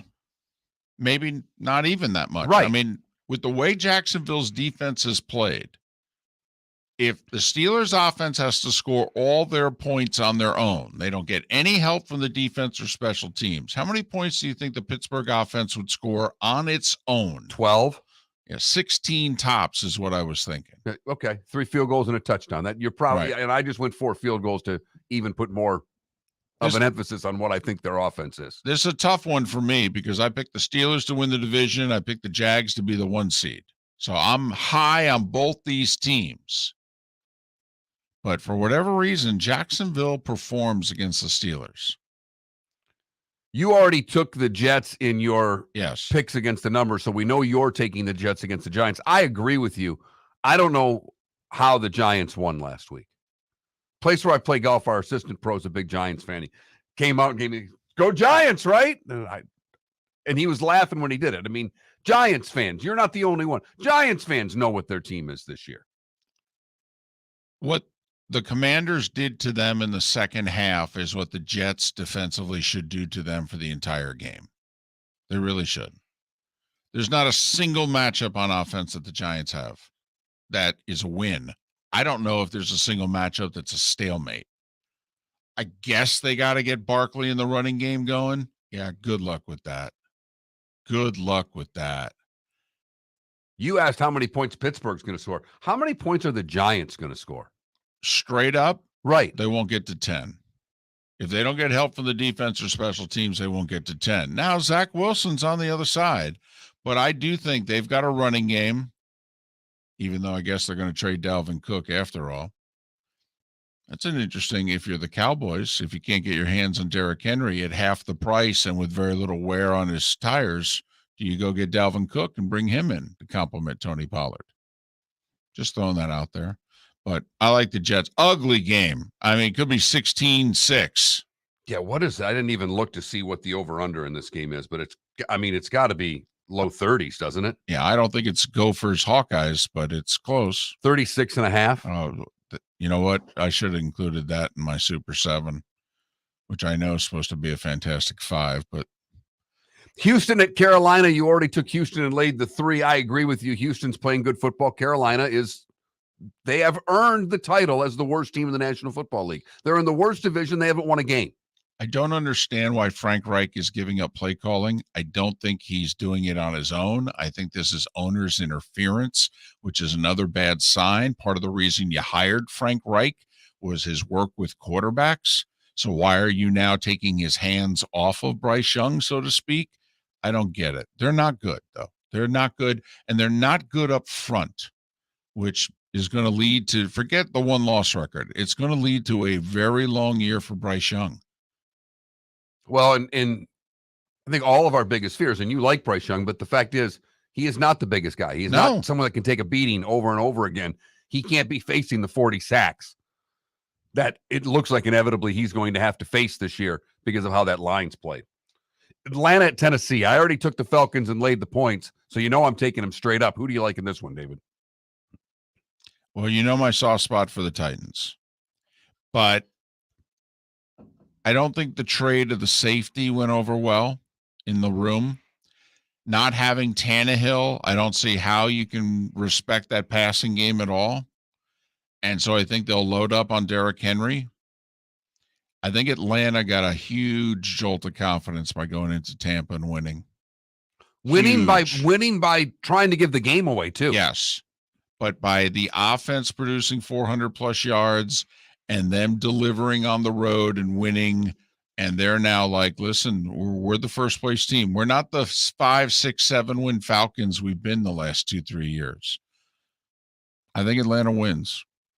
Minnesota and Green Bay, another one that I took in my Fantastic 5. I've got the Vikings laying the little number, so I think the Vikings obviously are going to win the game outright. Kirk Cousins is clearly the better quarterback in this game. I know there's no Jefferson for Minnesota, but they got it done without him last week. I think they get it done in Lambeau this week. The Vikings history there is bad. Ask a Vikings fan. It almost doesn't matter what the facts are. Unless they're an elite team, like the Randy Moss 98 team went in there and won. The Favre team that went to the NFC Championship game went in there and won. They don't win there. You know, I think the 2017 team that went to the NFC Championship went in there and won. They don't win there. You have to answer me one thing, though. Why are Jordan Love and the Packers so bad in the first half? I mean, they get a little something going in the second half of these games offensively. They are dreadful in the first half. They're getting off to such slow starts. They're behind 2 scores in the second quarter every week. Tough to play that way. It's really difficult for me, Mark, to bet on the Vikings in this game. Their history there is terrible. I'm taking history. I am. I'll take the Packers in an upset. Well, you know me, David. I don't know much about history. I will say the young Packers offensive line, though, and all the blitzes from Flores, I'll be curious how they handle it. The Rams at Dallas. There's a couple guys on the Rams that Dallas should be interested in pursuing after this game, tapping them on the shoulders or walking off the field saying, hey, don't go anywhere. You sure you have to get on the team plane? I mean, come on. Dallas is better, right? I mean, right? Yeah. They're better. Okay. I'll take Dallas. I'm not sure about the spread. The spread's 6. I mean, I think it'll be a 1-score game, but give me Dallas. I'll take the better quarterback in the game, and the better quarterback plays for the LA Rams. Yeah. Well, the better receivers right now play for the Rams. Dallas is better. There's going to be an upset somewhere. I'm taking the Rams in an upset over Dallas. I just think Stafford's going to have a big game. Well, he's from that area. He grew up within about 15 minutes of that stadium. All right. It's a homecoming for him. Philadelphia at Washington. I know your soft spot for the Commanders in this game. Yes. Yes. Can they pull off the upset at home? Yes. It's my upset of the week. Don't know what it is. They run the ball against Philly. They do. They run the ball against the Eagles. And the other thing is, this has been a very Jekyll and Hyde team. What'd they do last week? This is, by the way, this is the Ron Rivera regime on the line here. They got called out from within last week after losing to the Giants. The strength of the team said, we're tired of this blank. All right. They have to respond in this game. This is, to me, is like Minnesota against the Niners. They needed to pull off a win that they're not expected to get to save their season. New Orleans is at Indy. It's a 1-point spread. Indy had their hearts ripped out last week. They should have won that football game. I don't know how Minshew and company react. David, I'm taking New Orleans because I think if New Orleans is going to win the division, they've got to win this game. This is one of those games you got to go out and win if you're going to try to win a bad division. And coming off the loss, I don't like Indy's chances. I think they're going to lose again. I'm going to take the Saints in a close one. Also, the Saints with the 3 extra days to prepare because they played 2 Thursdays ago. Yeah, I will say this, though. Both quarterbacks making more mistakes than big plays in their last couple of games. Minshew or Carr, which one do you have more confidence in a tight game in the fourth quarter? New Orleans D. Okay. I'm with you. You already took Seattle at home against Cleveland, so we know your pick there. I agree with you. I think Seattle still has a shot at that division. I think we're taking Seattle way too lightly in the NFC. Now, they've already had their bye week, so the Seahawks are going to have to play the rest of the year. I just love them this week. I think this is a breakout week. I know they only beat Arizona 20-10, but they absolutely dominated the game. Statistically, it was like a 2-1 game. And so I think Seattle is close to a breakout performance, and I think it could be this week. Kansas City's at Denver. Are you picking against the Chiefs in a division game? Because I'm not. Well, I'm not going to pick them to lose, but, I know it's Mahomes in the division. He never loses in the division.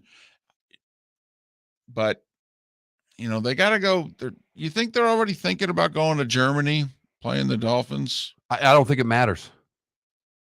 Okay. Denver's broken. Well, they're damaged. I don't know if they're broken because they won last week, but it's a division road game. Do I think the Chiefs will take care of business? Yes. I actually think the game will stay closer longer than everyone thinks. Cincinnati at San Francisco. Is Brock Purdy going to play? Is it going to be Sam Darnold? We still really don't know in this one. This is the game. If San Francisco were to lose it, everybody changes their tune on them. And if Cincinnati were to win it, everybody starts talking about the Bengals again. It's Joe Burrow, right? It is Joe Burrow. I love me some Joe Burrow. Love me some Joe Burrow. Kirk Cousins and company threw the ball 45 times last week and weren't sacked. Joe Burrow's like, we can do that. Yeah, Joe Burrow's going to get sacked. Okay. There's no way that happens again. I like San Francisco. All right. I just can't see them losing another game. Well, they did lose both their games on the road. They're coming back home. They're very, very good there. I think we're both taking Baltimore at Arizona. Yes. Although the Ravens should be undefeated. They've already thrown away 2 games this year. And Chicago at the Chargers. I'll take the Chargers in that one. I will too. I will too, although it'll be a Bears home game. Felipe, final words for those along the network. I think I've learned more here in my 2 years here that I will take throughout life than I did in my 4 years in college. And I appreciate that. The University of Miller and Moulton. Exactly. Do we give out a certificate or something he can put on the wall? We need a mascot. Maybe it's Grimace. Maybe it's the McDonaldland character. Maybe it's a peacock. You know what? It's a dadgum good point, Felipe. The Peacocks. I wanted FGCUs to be the Manatees, right? So maybe that's what I always wanted, Felipe. I don't know. Miller and Moulton. The bonus hour's next. Visit Jason and Todd at the Diamond District. When choosing something of high value and personal significance, such as a diamond, you want to make sure you're shopping with the best. And the best when it comes to GIA certified diamonds and diamond jewelry is not online. It's not in the malls. And it's not with any of the new pop-up jewelry stores trying to make a go of it here in Southwest Florida. The best place to buy diamonds is with my friends Jason and Todd at the Diamond District, who have made Southwest Florida their home for over 20 years now. The largest selection of GIA certified diamonds is with the Diamond District. The only place you'll find diamonds 8 to 10% over cost is with the Diamond District. America's top bridal designers have chosen the Diamond District to represent their engagement rings exclusively in Southwest Florida. Simply put, the best selection, experience, and best prices are with Jason and Todd at the Diamond District. Visit Jason and Todd at the Diamond District. Located on the East Trail, locally owned Naples Tiki Bar and Grill is an outdoor eatery next to the Hitching Post Shopping Center. Island-inspired food with a true tiki theme. The best place in Naples to enjoy the beautiful weather in Southwest Florida. The Naples Tiki Bar and Grill offers a great menu for dine-in or takeout. Enjoy our famous pulled pork, huge burgers, and tiki bar cocktails. Don't miss happy hour every day from 3 to 6 and live music 7 days a week. See you soon at the Naples Tiki Bar and Grill, 11498 Tamiami Trail The East. law firm of Michael F. Hornung has successfully represented the citizens of Southwest Florida for over 30 years. As a former prosecutor, the information I know is information you need to know. If you've been arrested for a DUI, a criminal matter, or involved in an auto accident, call the law firm of Michael F. Hornung.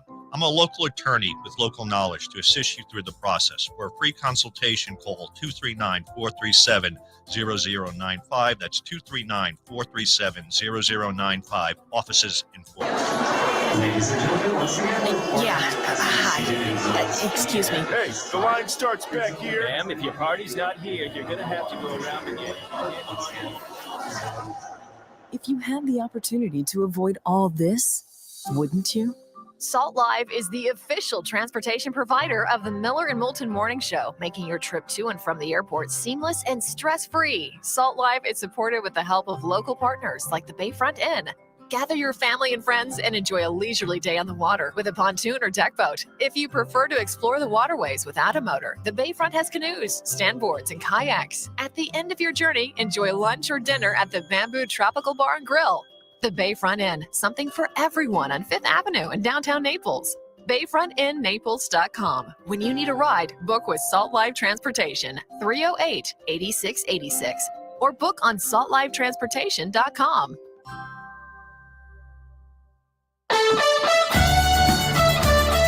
You were listening to Miller and Moulton on the Florida Sports Network.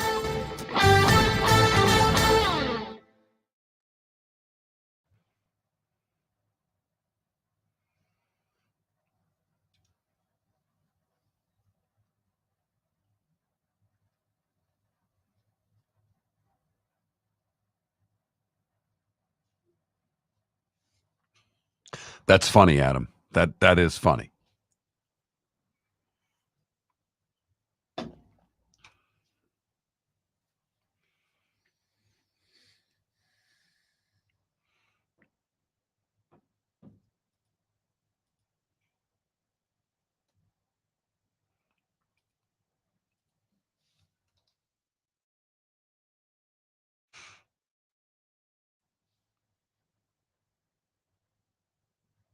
Oh, Adam, the John Smith one was good because you can really hear Mark's Michigan accent in that ad. Yeah, that's a good one.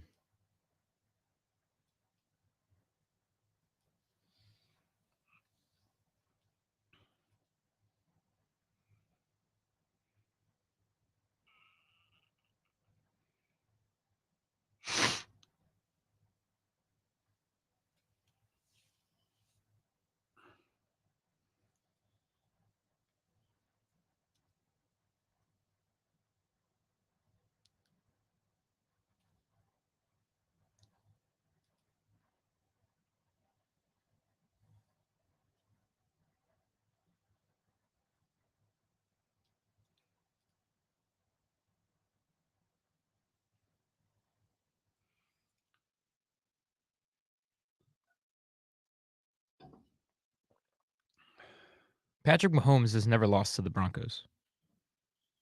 No.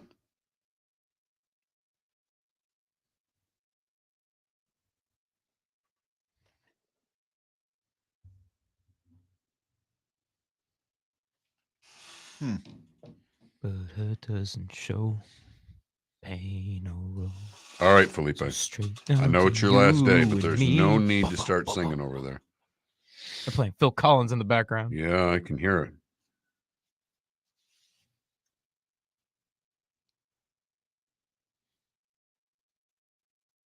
When you hear that song, I can feel it coming. What do you think of? Is there anything that comes into your mind? Besides Phil Collins, I know it's the new Monday Night Football theme. Is it? Yeah. Yes. Because I think of the 2013 Miami Heat. You know how all the teams, they have like their intro video? Mm-hmm. Oh, that year was Phil Collins. Oh my gosh. Yeah, the 2013 Heat don't come up when I hear that song. Well, for me, they do. That is great. Do you see this on the TV? Mellow. Do you see this on the TV? I only listen for Felipe. I'm out. Did you see that? Someone brought a dummy behind Jordan. That's funny. That's funny.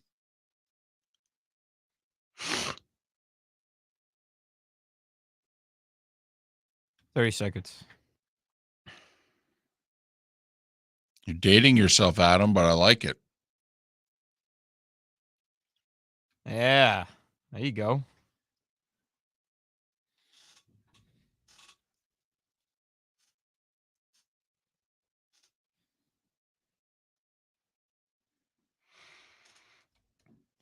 Here we go.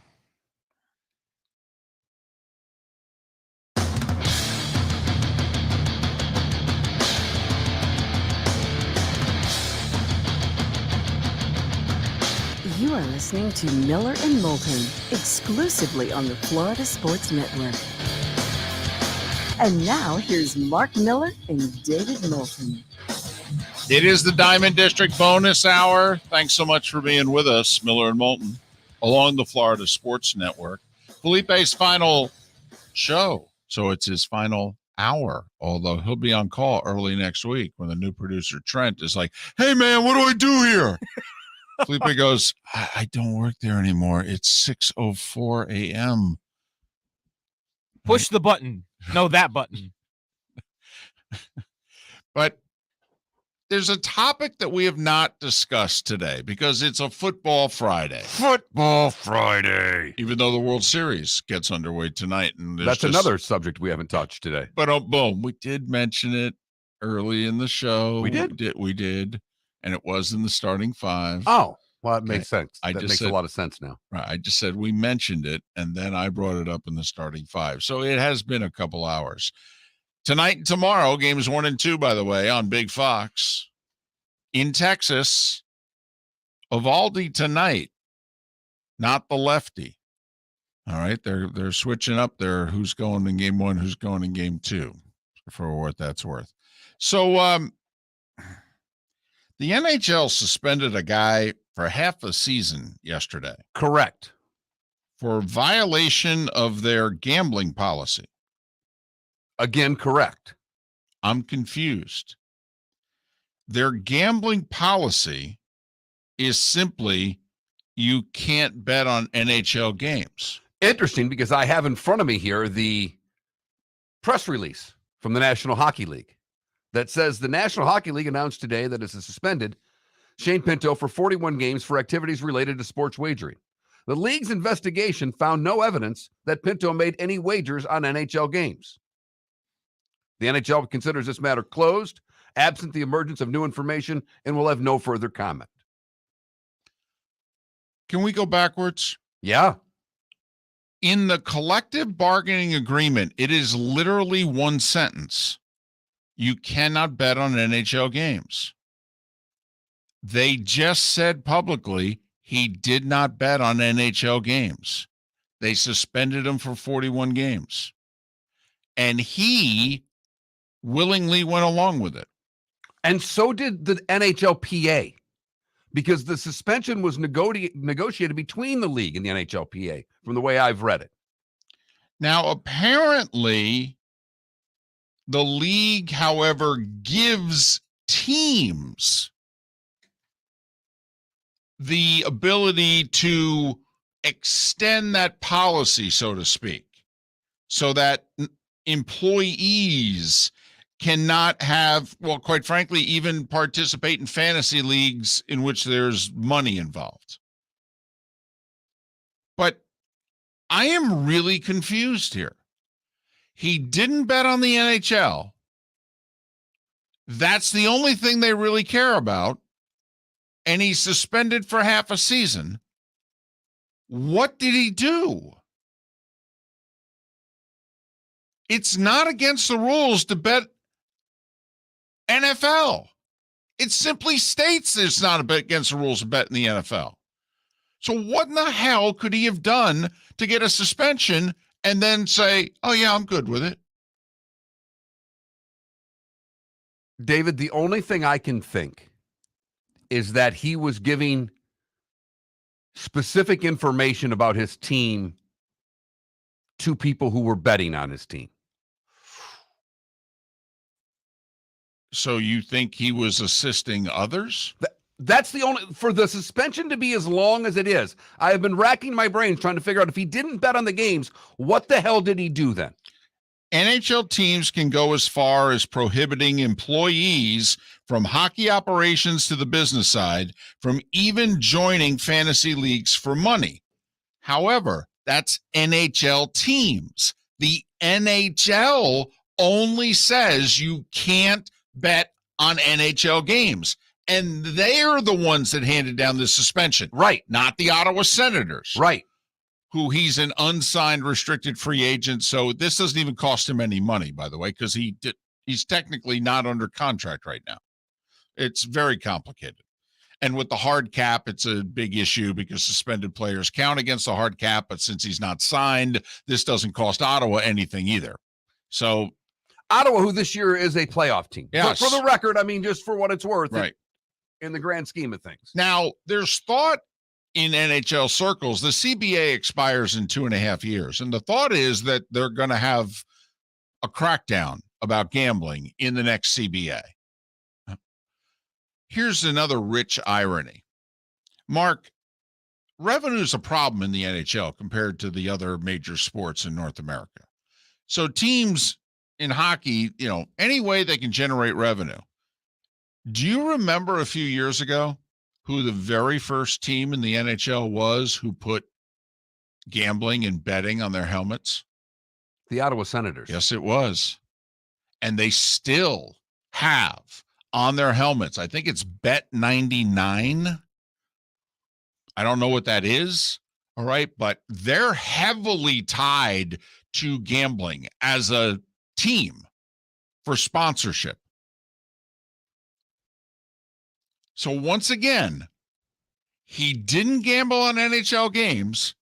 The only thing in the collective bargaining agreement that the NHL says a player can't do is gamble on NHL games. And he's suspended half a season and everyone's okay with it. By the way, do you know the last time an NHL player was suspended for gambling? in the 40s. Truman was president the last time. And look at you. Hang on. Look at you. I'd like Welcome to the Diamond District bonus hour. David Moulton just went Truman administration. I'd like to thank Gary Bettman for allowing me to be able to go to the Truman administration. Hey, we can go all the way back to the George W. Bush administration. He's throwing out the first pitch tonight at the World Series. But don't you find this story? I mean, see, this is what bothers me. I hate, and I mean hate, whether it's colleges, pro teams, pro leagues, college conferences, whatever. Come on, man. You what the hell is going on? Tell us. Did he have some? I still believe he was helping someone else bet. Well, okay. But to your point, David, this matter's closed. We're not going to comment on it again. I mean, come on. Wait a minute. Come on. What world are you living in? This doesn't add up. So what's your gambling policy? Well, they can't bet on NHL games. Well, the guy suspended 41 games. He obviously bet on the NHL. No, he did not bet on the NHL. Well, what did he do? 41 games. This matter is now closed. What? Yeah. I mean, come on. There's got to be a reason I'm grounded, right, Mom? I mean, come on. This matter's closed. We're not going to talk about it anymore. You can't come out of your room for 2 weeks. What? You had a bad day at work? I mean, what? Mom, come on. Why am I getting grounded? What? Honestly, as a fan, I could you come on? Somebody, what did he do? Because the other thing, by the way, is let's just say you're right, that he indirectly had something to do with betting on NHL games. He didn't do it, but he helped someone else do it. Then 41 games isn't enough. Honestly, Mark, would it matter? You're the player, I'm your buddy. Okay. And I'm giving you privy information about my team so that you can go bet. Okay. Wouldn't you, if you're running the league, consider that as you placing the bets? 100%. And Gary Bettman would go nuts on the first player that he catches. 41 games, he might go 400 games on a player. Bettman will go crazy the first time he gets to suspend somebody for betting on the NHL games. I think it'd be minimum 2 years. He might even try to ban him for life. Do you think Bettman will go harsh or soft the first time he gets the opportunity on this? I think he'll go nuts. So half a season. Once again, what did he do? Don't insult our intelligence. Treat us with a little respect. The whole privacy, what have you. This isn't a health matter, okay? It's not illegal. This isn't HIPAA. Yeah, Right. It's not illegal to tell us what's going on here. And by the way, it's not illegal and it's not a violation of HIPAA for a college, okay, to not disclose the kid's got a sprained ankle. You can hide behind HIPAA. That's crap. Give us the damn information. You want our money, you want our time, you want our energy. Treat us with a little respect. I would just like to know, what'd the guy do? First off, if I'm another player in the league, I want to know what he did. I'd hate to know, wait a minute, if I join a fantasy football league, am I going to get suspended 41 games? No, honestly. What? And the NHLPA is okay with this? I mean, I worked for the Everblades. I ran a pool each week that all the players were in. You know, I mean, some of the players, some of the front office staff, we had an NFL pool every week. I love the fact that technically he's not under contract. He hasn't played in a game. The suspension's also retroactive. It goes back to the beginning of the year. So even Wait a minute. Yeah, so even though we're 2 + 3 weeks into the season, oh no, it goes back. So he's already served games, even though he doesn't have a contract and he's not on a team right now. Exactly. Okay. And he wasn't getting paid for those games, so he's still not going to get paid going forward. Is this like a make-believe story? What the heck? He's the only unsigned restricted free agent in the sport, by the way. So that even gives more of an appearance that this was coming, that everybody knew it was coming. This guy's going to get suspended for gambling, but we're not going to talk about it. But he's not gambling on the NHL. Correct. And everything else, supposedly, he's allowed to do. But apparently not.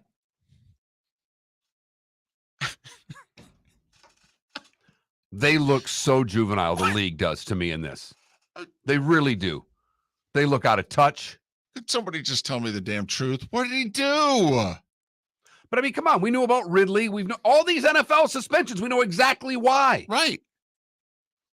I hate Hell, when we leagues know do more this. about what's going on in Iowa with the college athletes than we do with an NHL player that's suspended for 41 games, David. Mark, that is the only state in which college athletes are betting on sports, okay? Please get that through your thick skull. It's the only state in the country. The other 49 states, no college athletes are betting on sports anywhere about anything at any time. Only in Iowa. Will Greer is the only college football player in the last 8 years to take a PED.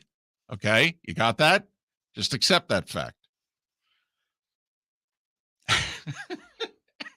If you say so.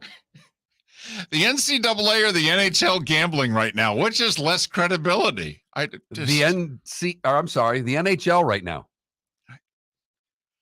Did they make a mountain out of a molehill, or are they hiding like a huge story? What? Yeah, or are they hiding Everest? We'll talk some college football. You know, the cocktail parties tomorrow. Miller and Moulton, Florida Sports Network. Visit Jason and Todd at the Diamond District. When choosing something of high value and personal significance, such as a diamond, you want to make sure you're shopping with the best.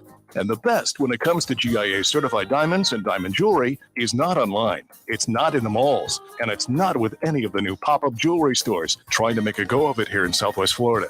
The best place to buy diamonds is with my friends Jason and Todd at the Diamond District, who have made Southwest Florida their home for over 20 years now. The largest selection of GIA certified diamonds is with the Diamond District. The only place you'll find diamonds 8 to 10% over cost is with the Diamond District. America's top bridal designers have chosen the Diamond District to represent their engagement rings exclusively in Southwest Florida. Simply put, the best selection, experience, and best prices are with Jason and Todd at the Diamond District.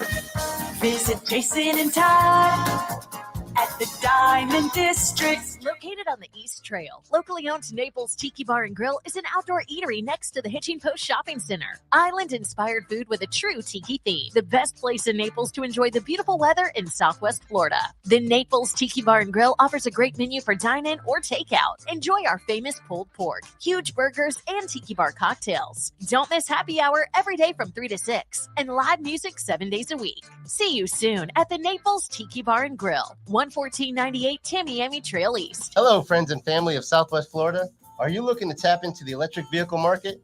Well, look no further, because we here at Southwest Florida Golf Carts have just what you need. E-bikes, golf carts, LSVs, scooters, and more.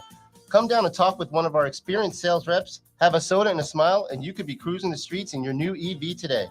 Stop by the store or visit our website at flgolfcarts.com and enter for a chance to win $100 off your next purchase by answering John's monthly sports question. You were listening to Miller and Moulton on the Florida Sports Network.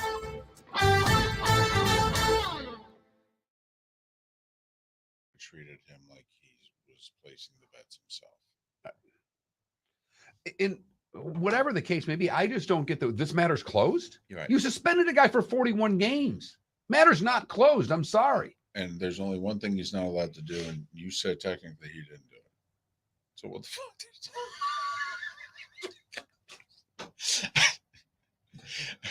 Boss, you got to help me here. I got to go on NHL Network here in a minute and explain this. That's all right. NHL Network's not going to talk about it. No, that's true. That's because it's a matter involving the NHL. Oh, man. A lot of nice texts coming your way, Felipe. My favorite one. Did you tell him the Ken Herbeck one? I think I speak for everyone. I say good luck to you, Felipe, except Ken Herbeck. He probably doesn't wish you good luck, jerk. Matt in Fort Myers. Who the hell's Ken Herbeck? You heard me going off on Ken Herbeck and the Twins Tigers a couple of weeks ago. He's a Minnesota Twins first baseman. Wow. And everybody loves him. He's universally acclaimed as a really good guy, Right. Really nice person. He's one of their broadcasters. And this guy texted in that day. He goes, I hate Ken Herbeck as well. I'm a Braves fan. Well, thank you all.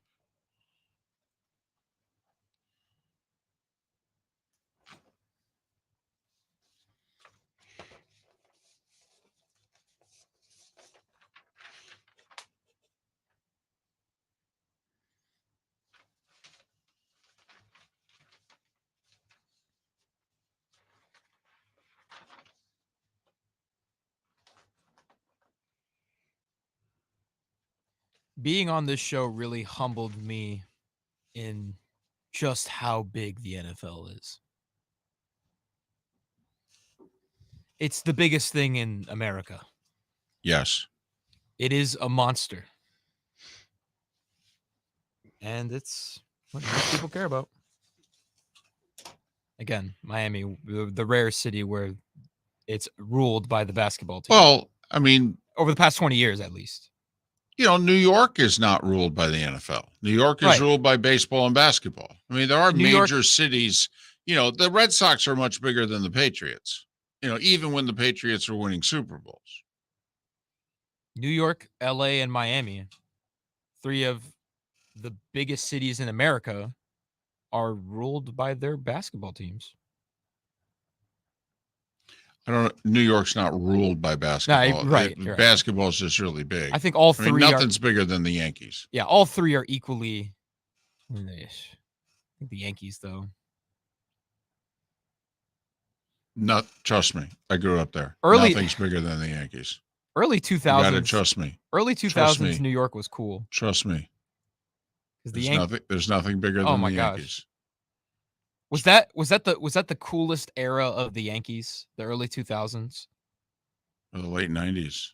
late 90s, early 2000s. Although I grew up, you know, the Yankees of Munson and Reggie in the 70s. I mean, they were. No, but they were back-to-back or did they three-peat? They did in 98, 99, and 2000. Right. That's. I mean, That's why going to the ninth inning in 01, it was about to four-peat. Right. And then they're back in the series in 03, and then of course they had a 3-0 lead that they blew.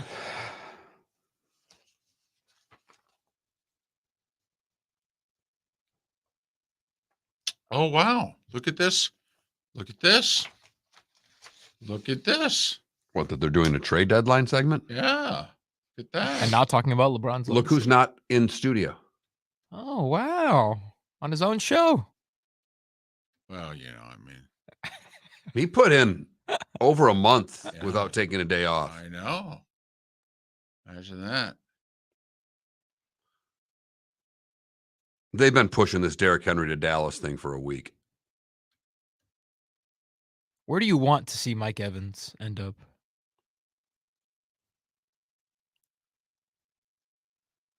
He's not going anywhere.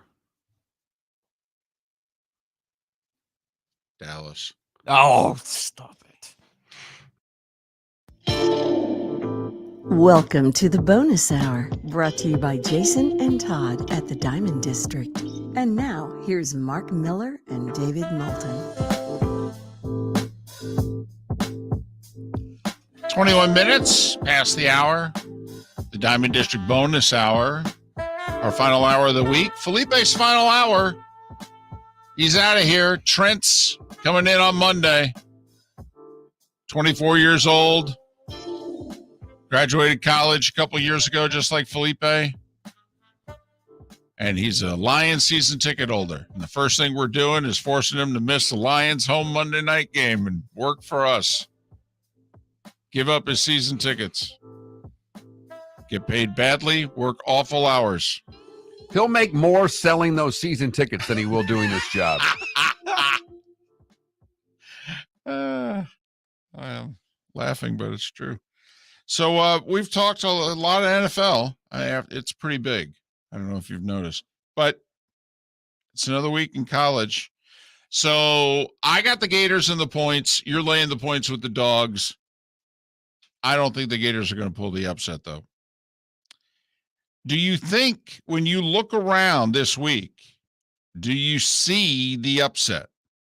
No, I don't see Kansas beating Oklahoma. If Oklahoma would have made life a little easier on themselves last week against UCF, maybe I would buy it, but I just don't see, after getting scared, that they'll play that way again this week. What about Ohio State the week after the Penn State showdown? Do they show up with at least their B-plus game at Wisconsin Saturday night? It's on NBC, by the way. It's nice that NBC actually got a decent Big Ten game to show. Be nice if Wisconsin was a representable Big Ten team this year. I don't think they are. Well, they have certainly faltered lately. So you worried at all about the Buckeyes going to Camp Randall? I'm not, because I just don't think that much of Wisconsin. Okay. All right. I will say, and it's not much of an upset, but it wouldn't surprise me if Utah beats Oregon at home. Oh, actually, wow. That would surprise me. I almost took Oregon and laid the points. Oregon hasn't played since losing to Washington. They had their bye last week. Utah's got to go the rest of the year with the backup quarterback. But Utah is starting to find themselves. They've scored in the 30s their last 2 Pac-12 games. This will be more of a physical contest for Oregon than Washington was for Oregon. And that was a physical game. And Utah is more physical. Oregon has scored, I think, whatever the point total was against Washington, was it 33? That's their lowest point total this season so far. So if you're going to beat Oregon, you got to think we got to get to the mid-30s. You think Utah can get to the mid-30s? Think they can win a 35-33 type game? Or is Utah actually going to have to say to Oregon, where we got to bring They got to bring it to the high 20s, if you know what I mean. Okay. I'll tell you what, and this will hurt me, because I so desperately want to see Oregon State or Washington State, but one of the two teams left out in the Pac-12 win the Pac-12 this year. And Oregon State and Washington State have no margin for error. But 11th ranked Oregon State's going to Arizona. You know how much I love Jed Fish and the Wildcats.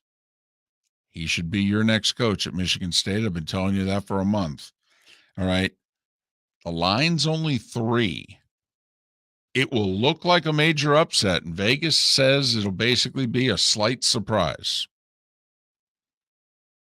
You think Deion and the Buffs have anything for UCLA, by the way? They had a bye week last week. I do. I think if I were to bet the game, I'd probably take the points in that game. That's a pretty big number. It is. It's like 17 or thereabouts. I think it timed out well for Colorado. They had their bye week last week because we forget 2 weeks ago they blew that 30-point lead, lost to Stanford. So I think they needed the extra time to get people healthy, but also lick their emotional wounds, because that's the easiest game left on their schedule, and they just blew it. But Tennessee at Kentucky, by the way, it's a field goal game. Gut feeling. Who do you like? I like Kentucky. I like them at home. And they're the ones getting the 3.5. So any concern for Notre Dame hosting Pitt? Pitt has upset them many times over the years. Pitt's only 2-5, but they're better than that. I hope not, because this is personal for me, because there are many people in East Lansing that think Pat Narduzzi is going to be the next coach of Michigan State. And I really hope that doesn't happen. Great guy. Did a wonderful job as a D coordinator at Michigan State. He doesn't win enough at Pitt to deserve to get a better job. And a win like this would have people start talking about him in East Lansing. And that's the last guy they need in East Lansing. Interesting. All right. I think we both missed a golden opportunity. North Carolina got shocked by Virginia. So funny. I'm staring at that game going, how did I not take North Carolina and lay 11.5? To bounce back this week at Georgia Tech and just put a hurting on them. And take a knee. All right. Yeah. There you go. So, I know there are a few other games. You know what's an interesting game? It's in the Big Ten, and it actually has meaning. First off, in Minnesota hosting your Spartans, but boy, there's 2 quality teams. But Nebraska hosting Purdue. Nebraska's only got the 1 Big Ten loss, and it was that game week 1 that they blew at Minnesota late. Remember, somebody really does by law have to win the Big Ten West. Right, and it's a 2.5-point spread, I believe. Purdue at Nebraska. Nebraska favored by 2.5. Nebraska's got the injuries, but they've won like 3 in a row. If this were a volleyball game, it'd be big. Hey, did you see the Nebraska-Wisconsin volleyball match? Outrated the Nebraska football game. Wow. It was a great game, too. What, the volleyball match? Yeah. Well, there were 620,000 people that watched the volleyball match on Big Ten Network. And who did Nebraska play last week in football? Let me try to look it up here quickly. They beat Northwestern, and about 50,000 less people watched the football game than watched the volleyball match. Wisconsin, I believe, is number one in the country. I believe that was a top five It was matchup. a 1 versus 2. Oh, okay. Yeah, that's why it was so great. Yeah, but so over 600,000 on Big Ten Network. Felipe, we've got a lot of nice messages for you today on the text line. This one made me laugh. It says, I think I speak for everyone when I say good luck to you, Felipe, except Kent Herpick. He probably doesn't wish you good luck, jerk. Matt in Fort Myers. That all comes from about a month ago when I said I didn't like Kent Herbeck because of what he did to my Tigers. And everybody loves Kent Herbeck, except for this guy. He says he's a Braves fan, and I hate Kent Herbeck as well. So there's two of us. Feel bad for Kent Herbeck. I bet you he'd wish Felipe well, not even knowing him. Well, sure. Minnesota nice. Right. Of course he would. Minnesota nice. But yes, Felipe, there are a lot of people that are thinking of you fondly. And they've decided, you know what? I like him. I will miss him. And I don't know how many of them liked you. And that's the fun part about this, is that a lot of them this week have, I'm going to miss Felipe. They didn't have your back when you were falling asleep. Right, of course. And missing buttons. Now you're leaving. Now you like me. Okay, I see. I mean, some of them, I have a feeling in coming weeks are going, you know what we need right about now? We need Felipe in an NBA segment. Who the hell said that? Oh, no, we'll get it. We'll get it in a few weeks in the Twitch chat room. We will. Well, I'll certainly miss you all as well. You really think so? No, I don't think so. I think he will for like a week and a half. And then once that whole sleeping in thing really hits home, be like, why the hell did I take that job in the first place? One good Sacramento Clippers game. Go a little double overtime. He's 1:30 in the morning. He's watching it. He's going, I don't have to get up. And you watch the Inside the NBA post-game show right after. Yeah. Well, if there's one thing that I looked forward to every single day, it's the good, the bad, and the ugly. And that's coming up next. What the hell's gotten into him? I thought he was just sending us to break there. I thought there's many times he doesn't time us out, so I thought he was just sending us right to break. You want me to send you to break right now? Go right ahead. The good, the bad, the ugly, what's on tap today was the day when. It's all coming up next. Miller and Moulton on the Florida Sports Network. Visit Jason and Todd at the Diamond District. When choosing something of high value and personal significance, such as a diamond, you want to shop with the best. And the mall is not the place to be. Here are my friends, Jason and Todd with the Diamond District. Take a stroll in the mall, pop into a few jewelry stores, and you'll soon discover you're in the wrong place. Rings begin to look all alike. You're not finding GIA certified diamonds.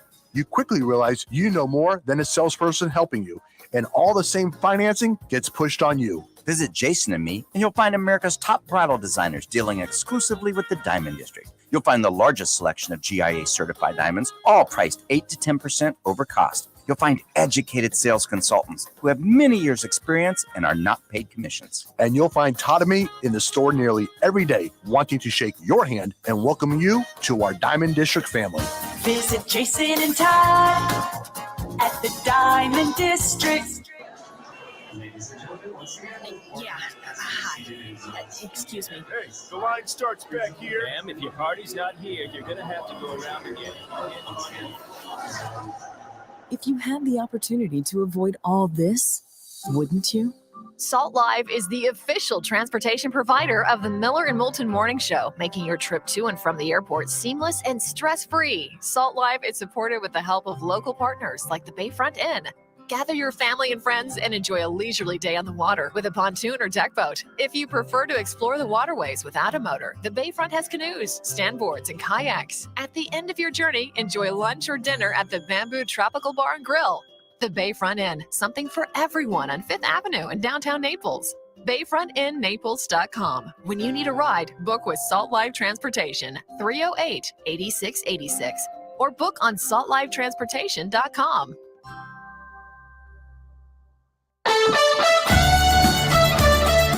You're listening to Miller and Moulton on the Florida Sports Network.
There we go. Did you see the email from Candy? No. She said that her email hasn't worked for 3 days. She just found that out. And she's like, if you all sent me invoices, send them again. I already got my thing that I'm getting paid. Oh, I haven't. I already saw it. I got the email that's going in my account. You know what I'm talking about? Yeah. No, I haven't. I don't have that. All right. This is week 8 of the NFL. Let's go with.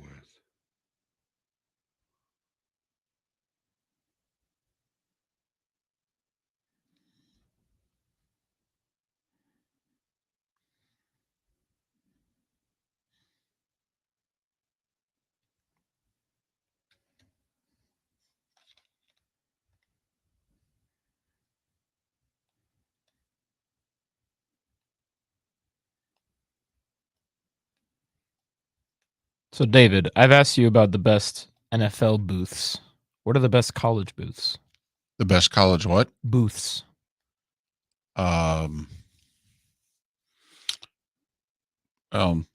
It would be cheating to, mention those that are also NFL booths, like the SEC title game is great because it's Atlanta, Right. Army, Navy's Philly. But like a college stadium. Alabama's used to be. It's not anymore. They moved this.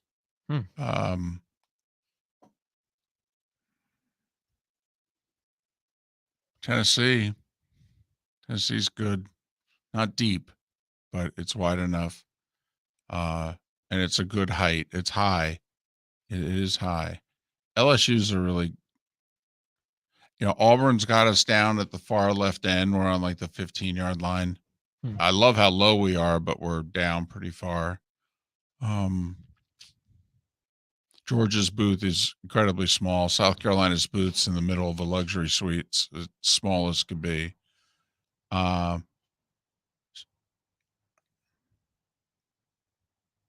Kentucky's actually a really good booth. Ole Miss is small. Mississippi State's a decent booth. Cowbells, though. Oh, my God. Haven't been to Arkansas in a while, but it's good. But I'd probably go LSU. And you're very convenient to everything you need outside the booth, too. Food, drink, bathrooms, and you have privacy. I've never gotten Nick. I've gotten Jimbo, John. I've gotten the Jimbo Fisher that I think's a lot more accurate than the Nick Saban. He says I look like Nick. You look way more like Jimbo. I look like Jimbo. Yeah, if you dressed up as Jimbo Fisher for Halloween, that'd be perfect. Go do it in Tallahassee. I'd get my ass kicked.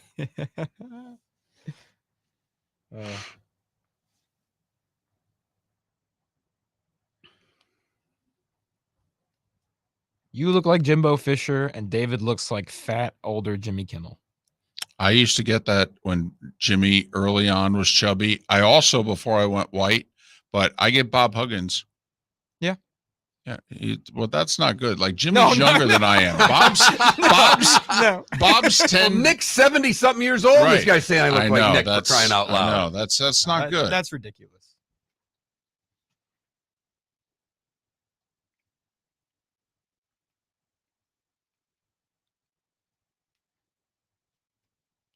All right. Let's do this.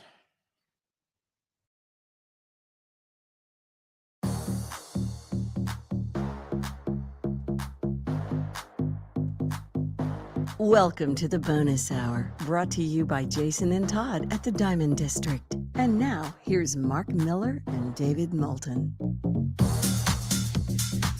Final segment of the week. Thanks so much for being with us. You got a good one for Friday? You got good stuff? Way to sell it. It's all right. Way to sell it.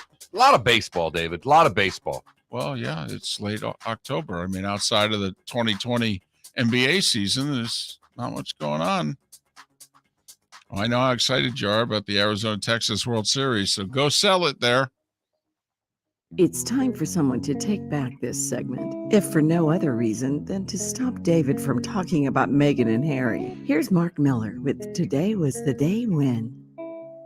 Got some old stuff today. We're going way back. 312 to the year 312. Constantine the Great is said to receive his famous vision of the cross. Kind of changed religion in this world. Because if not, Christianity goes kaput. Well, you got a dadgum good point. I mean, the first Roman Empire to convert to Christianity, kind of a big deal. Yeah. Philadelphia, Pennsylvania is founded by William Penn today in 1682. The Federalist Papers start appearing in New York magazines today in 1787, written by Alexander Hamilton, James Madison, and John Jay. The U.S. annexes West Florida from Spain today in 1810. Yeah. Give us that back. 1920. Westinghouse radio station in East Pittsburgh, KDKA, is granted its license. Kind of a big deal in what we do. In 1938, DuPont announces that its new synthetic polyamide fiber will be called nylon. Okay. Walt Disney's first TV show, Disneyland, premiered on ABC today in 1954. Rebel Without a Cause is released today in 55.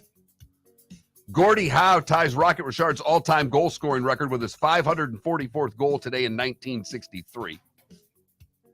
It was today in 1975, David, both Time and Newsweek featured Bruce Springsteen on their cover.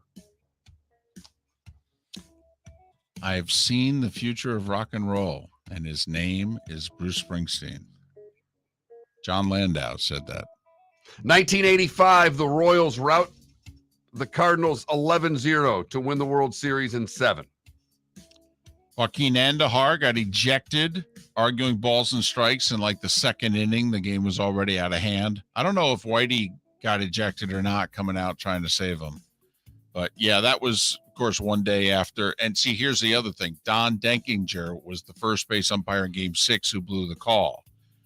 Where was Don Denkinger for Game 7? Behind the plate. So now the Cardinals are losing. Andahar thinks he's getting squeezed. They're furious at Denkinger because they think he cost them the World Series the night before. Right. 86, the Mets win their second title in Game 7 over the Red Sox. 91, in 10, Jack Morris beating the Braves 1-0. I don't think it's the greatest game ever played, but I think it's in the top 10. The film Leaving Las Vegas premiered today in 1995. Can I have a moment? Because she's in that, isn't she? Yes. Yeah. Yes. Elizabeth Shue is who she is, for those wondering. Jersey hot, as David would say. Yes. Yankees beat the Braves today in 99. Anaheim beats the Giants in 2002. Boston sweeps the Cardinals in 04. Yeah, it's kind of a big one, though. You know, it ended that whole curse thing. Yeah. 86 years. People sobbed in the streets. St. Louis beats the Tigers in 06. Tiger wins the Zoso Championship today in 2019, tying Sam Snead's record 82 PGA victories. Hasn't won since and probably never will. And Tampa beat the Rays in Game 6 in 2020 to win their first title in 32 years. Wait, what? You said Tampa beat the Rays. The Dodgers beat the Rays. Well, I mean, you had us. We were paying attention. Well, I mean, you know. Theodore Roosevelt, Ralph Kiner, John Gotti, Dick Trickle, and Scott Weiland all born today. That's not bad. That's quite the dichotomy. It really is. Actor John Cleese is 84 years old today. Patty Sheehan is 67. Singer Simon LeBon is 65. Rick Carlisle is 64. And Felipe For You, Lonzo Ball is 26. Hey, he's got to play again. He's been too injured over the past couple of years. What did I miss, David? Well, you might have had it, but, you know, my mind kind of wanders during this. Did you have the subway in New York City opening today for the first time in 1904? All right. London has the world's oldest underground train network, and Boston had the first one in the U.S. But the U.S. subway system in New York, 1904 today. And today was the day that Khrushchev blinked. Kennedy, Khrushchev, you know, the whole Cuban Missile Crisis, in which, hey, did you ever talk to your mom or dad about it? Okay, my mom was 18. She thought we were going to war. And they were doing the drills in school, get underneath the desk, the whole deal. She's like, yep, talking to my mom. You know, her father had fought in World War II, and she goes, it's the only time in my life in which I thought, oh, wow, we're doing this. So Khrushchev today said, all right, I'll pull the missiles out. You don't have to get so angry. Kind of a biggie. Yeah. Yeah. Because they were only a few miles away at this point. Yeah. Exactly. And they were pointed towards us. Right. Right. So we then had to turn around and point it towards them. I mean, you know, it's one bad nap and a Snickers away from all hell breaking loose. One thing that I will miss with today was the day whenever David would pull out the obscure Wilt Chamberlain / Bill Russell box score today in 96. And today in 1962, Bill Russell scored, or my gosh, I'm butchering this, pulled down 37 rebounds There in a you win go. against Syracuse Nationals. I would do it, though, because you're the big NBA guy. I thought Well, you know, would it's appreciate that. random Tuesday. Oh, Wilt scores Listen, 72. Don't change your cell phone number. I'll text it to you. There you go. Yes. You've heard folks elsewhere mock Florida is gonna Florida. Well, Mark Miller sees it differently. He calls it the good, the bad, and the ugly. What you got, Mark? For the good today, we go to Virginia, where a man was waiting on a chicken sandwich at Lee's Sandwiches in Falls Church, Virginia. And he saw a lottery vending machine, and he says, you know what? I'm going to buy a ticket for the Powerball. Damned if he didn't win $1 million. That's awesome. And he found out the next day because he went back to the same store. And one of the workers at the store said, you know, someone won $1 million from the previous night's drawing. He said, maybe it's me. Turned his ticket in, hit all 5 numbers, missed the Powerball. $1 million. All waiting for a chicken sandwich. By the way, do you just say to them, hey, I'll take that in 50s? I mean, you know, how do you... Unbelievable. For the bad, we go to Fort Myers, where a pair of teenagers were arrested in connection with several vehicle burglaries. The self-proclaimed 239 Kia Boys. Apparently, there has been a viral challenge that's gone across the country, getting people to steal cars manufactured by Kia and Hyundai because they do not have anti-theft devices in them. The 239 Kia Boys were trying to break into a bunch of them, and good thing that they identified themselves because it made it easier for the officers to tab them with the multiple thefts that they had made. What's one thing you can't fix, Mark? Stupid. And these 2 teenagers at a very young age better try as hard as they can to fix it. Finally, the ugly, we go to Cape Coral, where a resident came home to find a burglar breaking into his home. He broke the man's nose. Damn. So not only did the man get arrested, he took a punch to the face from the house he was trying to burglarize. Good for the homeowner, bad for the robber. Hey, listen, guy got off easy. I mean, you're breaking into a home, and turns out somebody's there with stand your ground laws, and you only get your nose broken. I mean, I don't know if you can call getting arrested and getting your nose broken a win, but it ain't a loss. I'll tell you that. But it is today's Good, Bad, and Ugly on October the 27th, 2023. Well, normally we would know what Felipe would be doing. Although you get off around 7 tonight, right? I don't work today. Well, then we know Felipe at 7:30 is watching the Heat and the Celtics on ESPN, baby. I'm terrified. First part of a doubleheader. It's game 2. I'm terrified of how good Porzingis could be for Boston if he stays healthy, of course. Oh, I was just that's gonna say, where I'm Felipe, not so terrified. If you wait 3 weeks, he'll be on the injured list. I mean, come on. Oh yeah, but and listen, you want to talk about a great night for Felipe. 10:00, Golden State and Sacramento is the second game of the doubleheader. I mean, you know, better get yourself a nap today, Felipe. Well, Felipe loves the Sacramento Kings action. Magic are in Portland. They don't have Damian Lillard anymore. I don't know if anybody's aware of that. That's a hell of an early season trip, by the way. So we'll give you your first game at home, and 2 days later, you got to go to Portland. Wow. Starting the travel early, are we? 11 games in the NBA tonight. 6 in the NHL. None of the locals are playing. Blades home opener Saturday. I think there are still some tickets available, but it's a tough ticket. You know, they won another championship. Another banner going up. Right. Never did that when I was there. No, they got to the finals. Yeah. But they couldn't, you know, the only banner was that damn that Brabham Cup banner that they hung before the playoffs started. Got knocked out in the first round. I was going to say, although you guys would have won it that year if it wasn't for the damn banner ceremony. Good chance. Best team I ever worked for. Were they really? Yeah. Okay. Well, they set records that regular season. But I didn't know, you know, because you worked for a team that lost in the... I'd worked for a team that won a championship, but Right. that was a better team. Wow. The other team got on a playoff run. Gotcha. All right. World Series tonight, 8:00 on Big Fox. Big Fox. I mean, you have to admit, if you left it up to the network executives, they probably would have put it on FS1. But since contractually they have to put it on Fox, 8:00 tonight,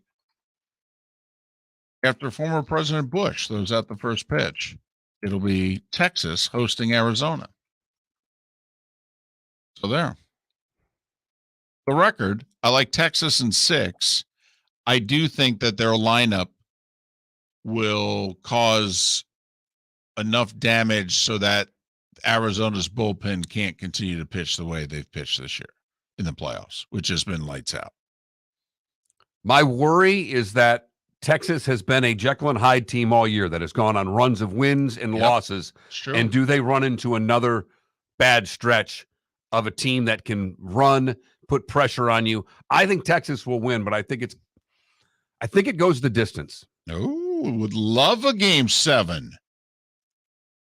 Would love that. When would that be? However, let's see. Friday, Saturday. Monday, Tuesday, Wednesday. Yeah, it'd be Friday, Saturday. Oh no, we got to end this on a Friday night. Come on, it'll get lost on Saturday. Okay. You'll be done working. You can watch it. No, I won't. That's our prime time game. Oh my goodness. Now I want a game 7. No. Game 7 of the World Series going up against LSU, Alabama. So? Only one that'll be bothered by it's you. That's true. I mean, the whole Southeast, we know what they'll be watching. That is it. Okay, game 7 of the World Series, LSU, Alabama. Nationally, ratings-wise. That's tough. That's close. Remember, it's Arizona, Texas, too. This ain't a normal World Series. Right, but it's not the normal Alabama team either. If Alabama were undefeated, I mean, they're not. Right. I think game 7 would get it, but man, I think it would be close. I think game 7 will get it too, but I do think it'll be close. Because LSU Bama should do about 7 million. I would like to think game 7 could better that, but I'm not rooting for a game 7, though. Sorry. I want to be in a hotel room Friday night watching a game 6 going, this is cool. This is all right. Felipe, what are you going to do with yourself Monday? Well, I'll be here helping Trent. That's what I'll be doing. Seriously? Yeah. There's probably a good chance. Yeah. Oh, well, then hell. But this is it for Felipe on the air, though. His presence will be just in the background from this point forward. Really? You think so? Yeah, I do. And okay. I'll be in the 239 still, so I'll be the emergency quarterback, of course. Emergency quarterback. I thought he was the emergency goaltender. Boy, did he give himself a raise right there.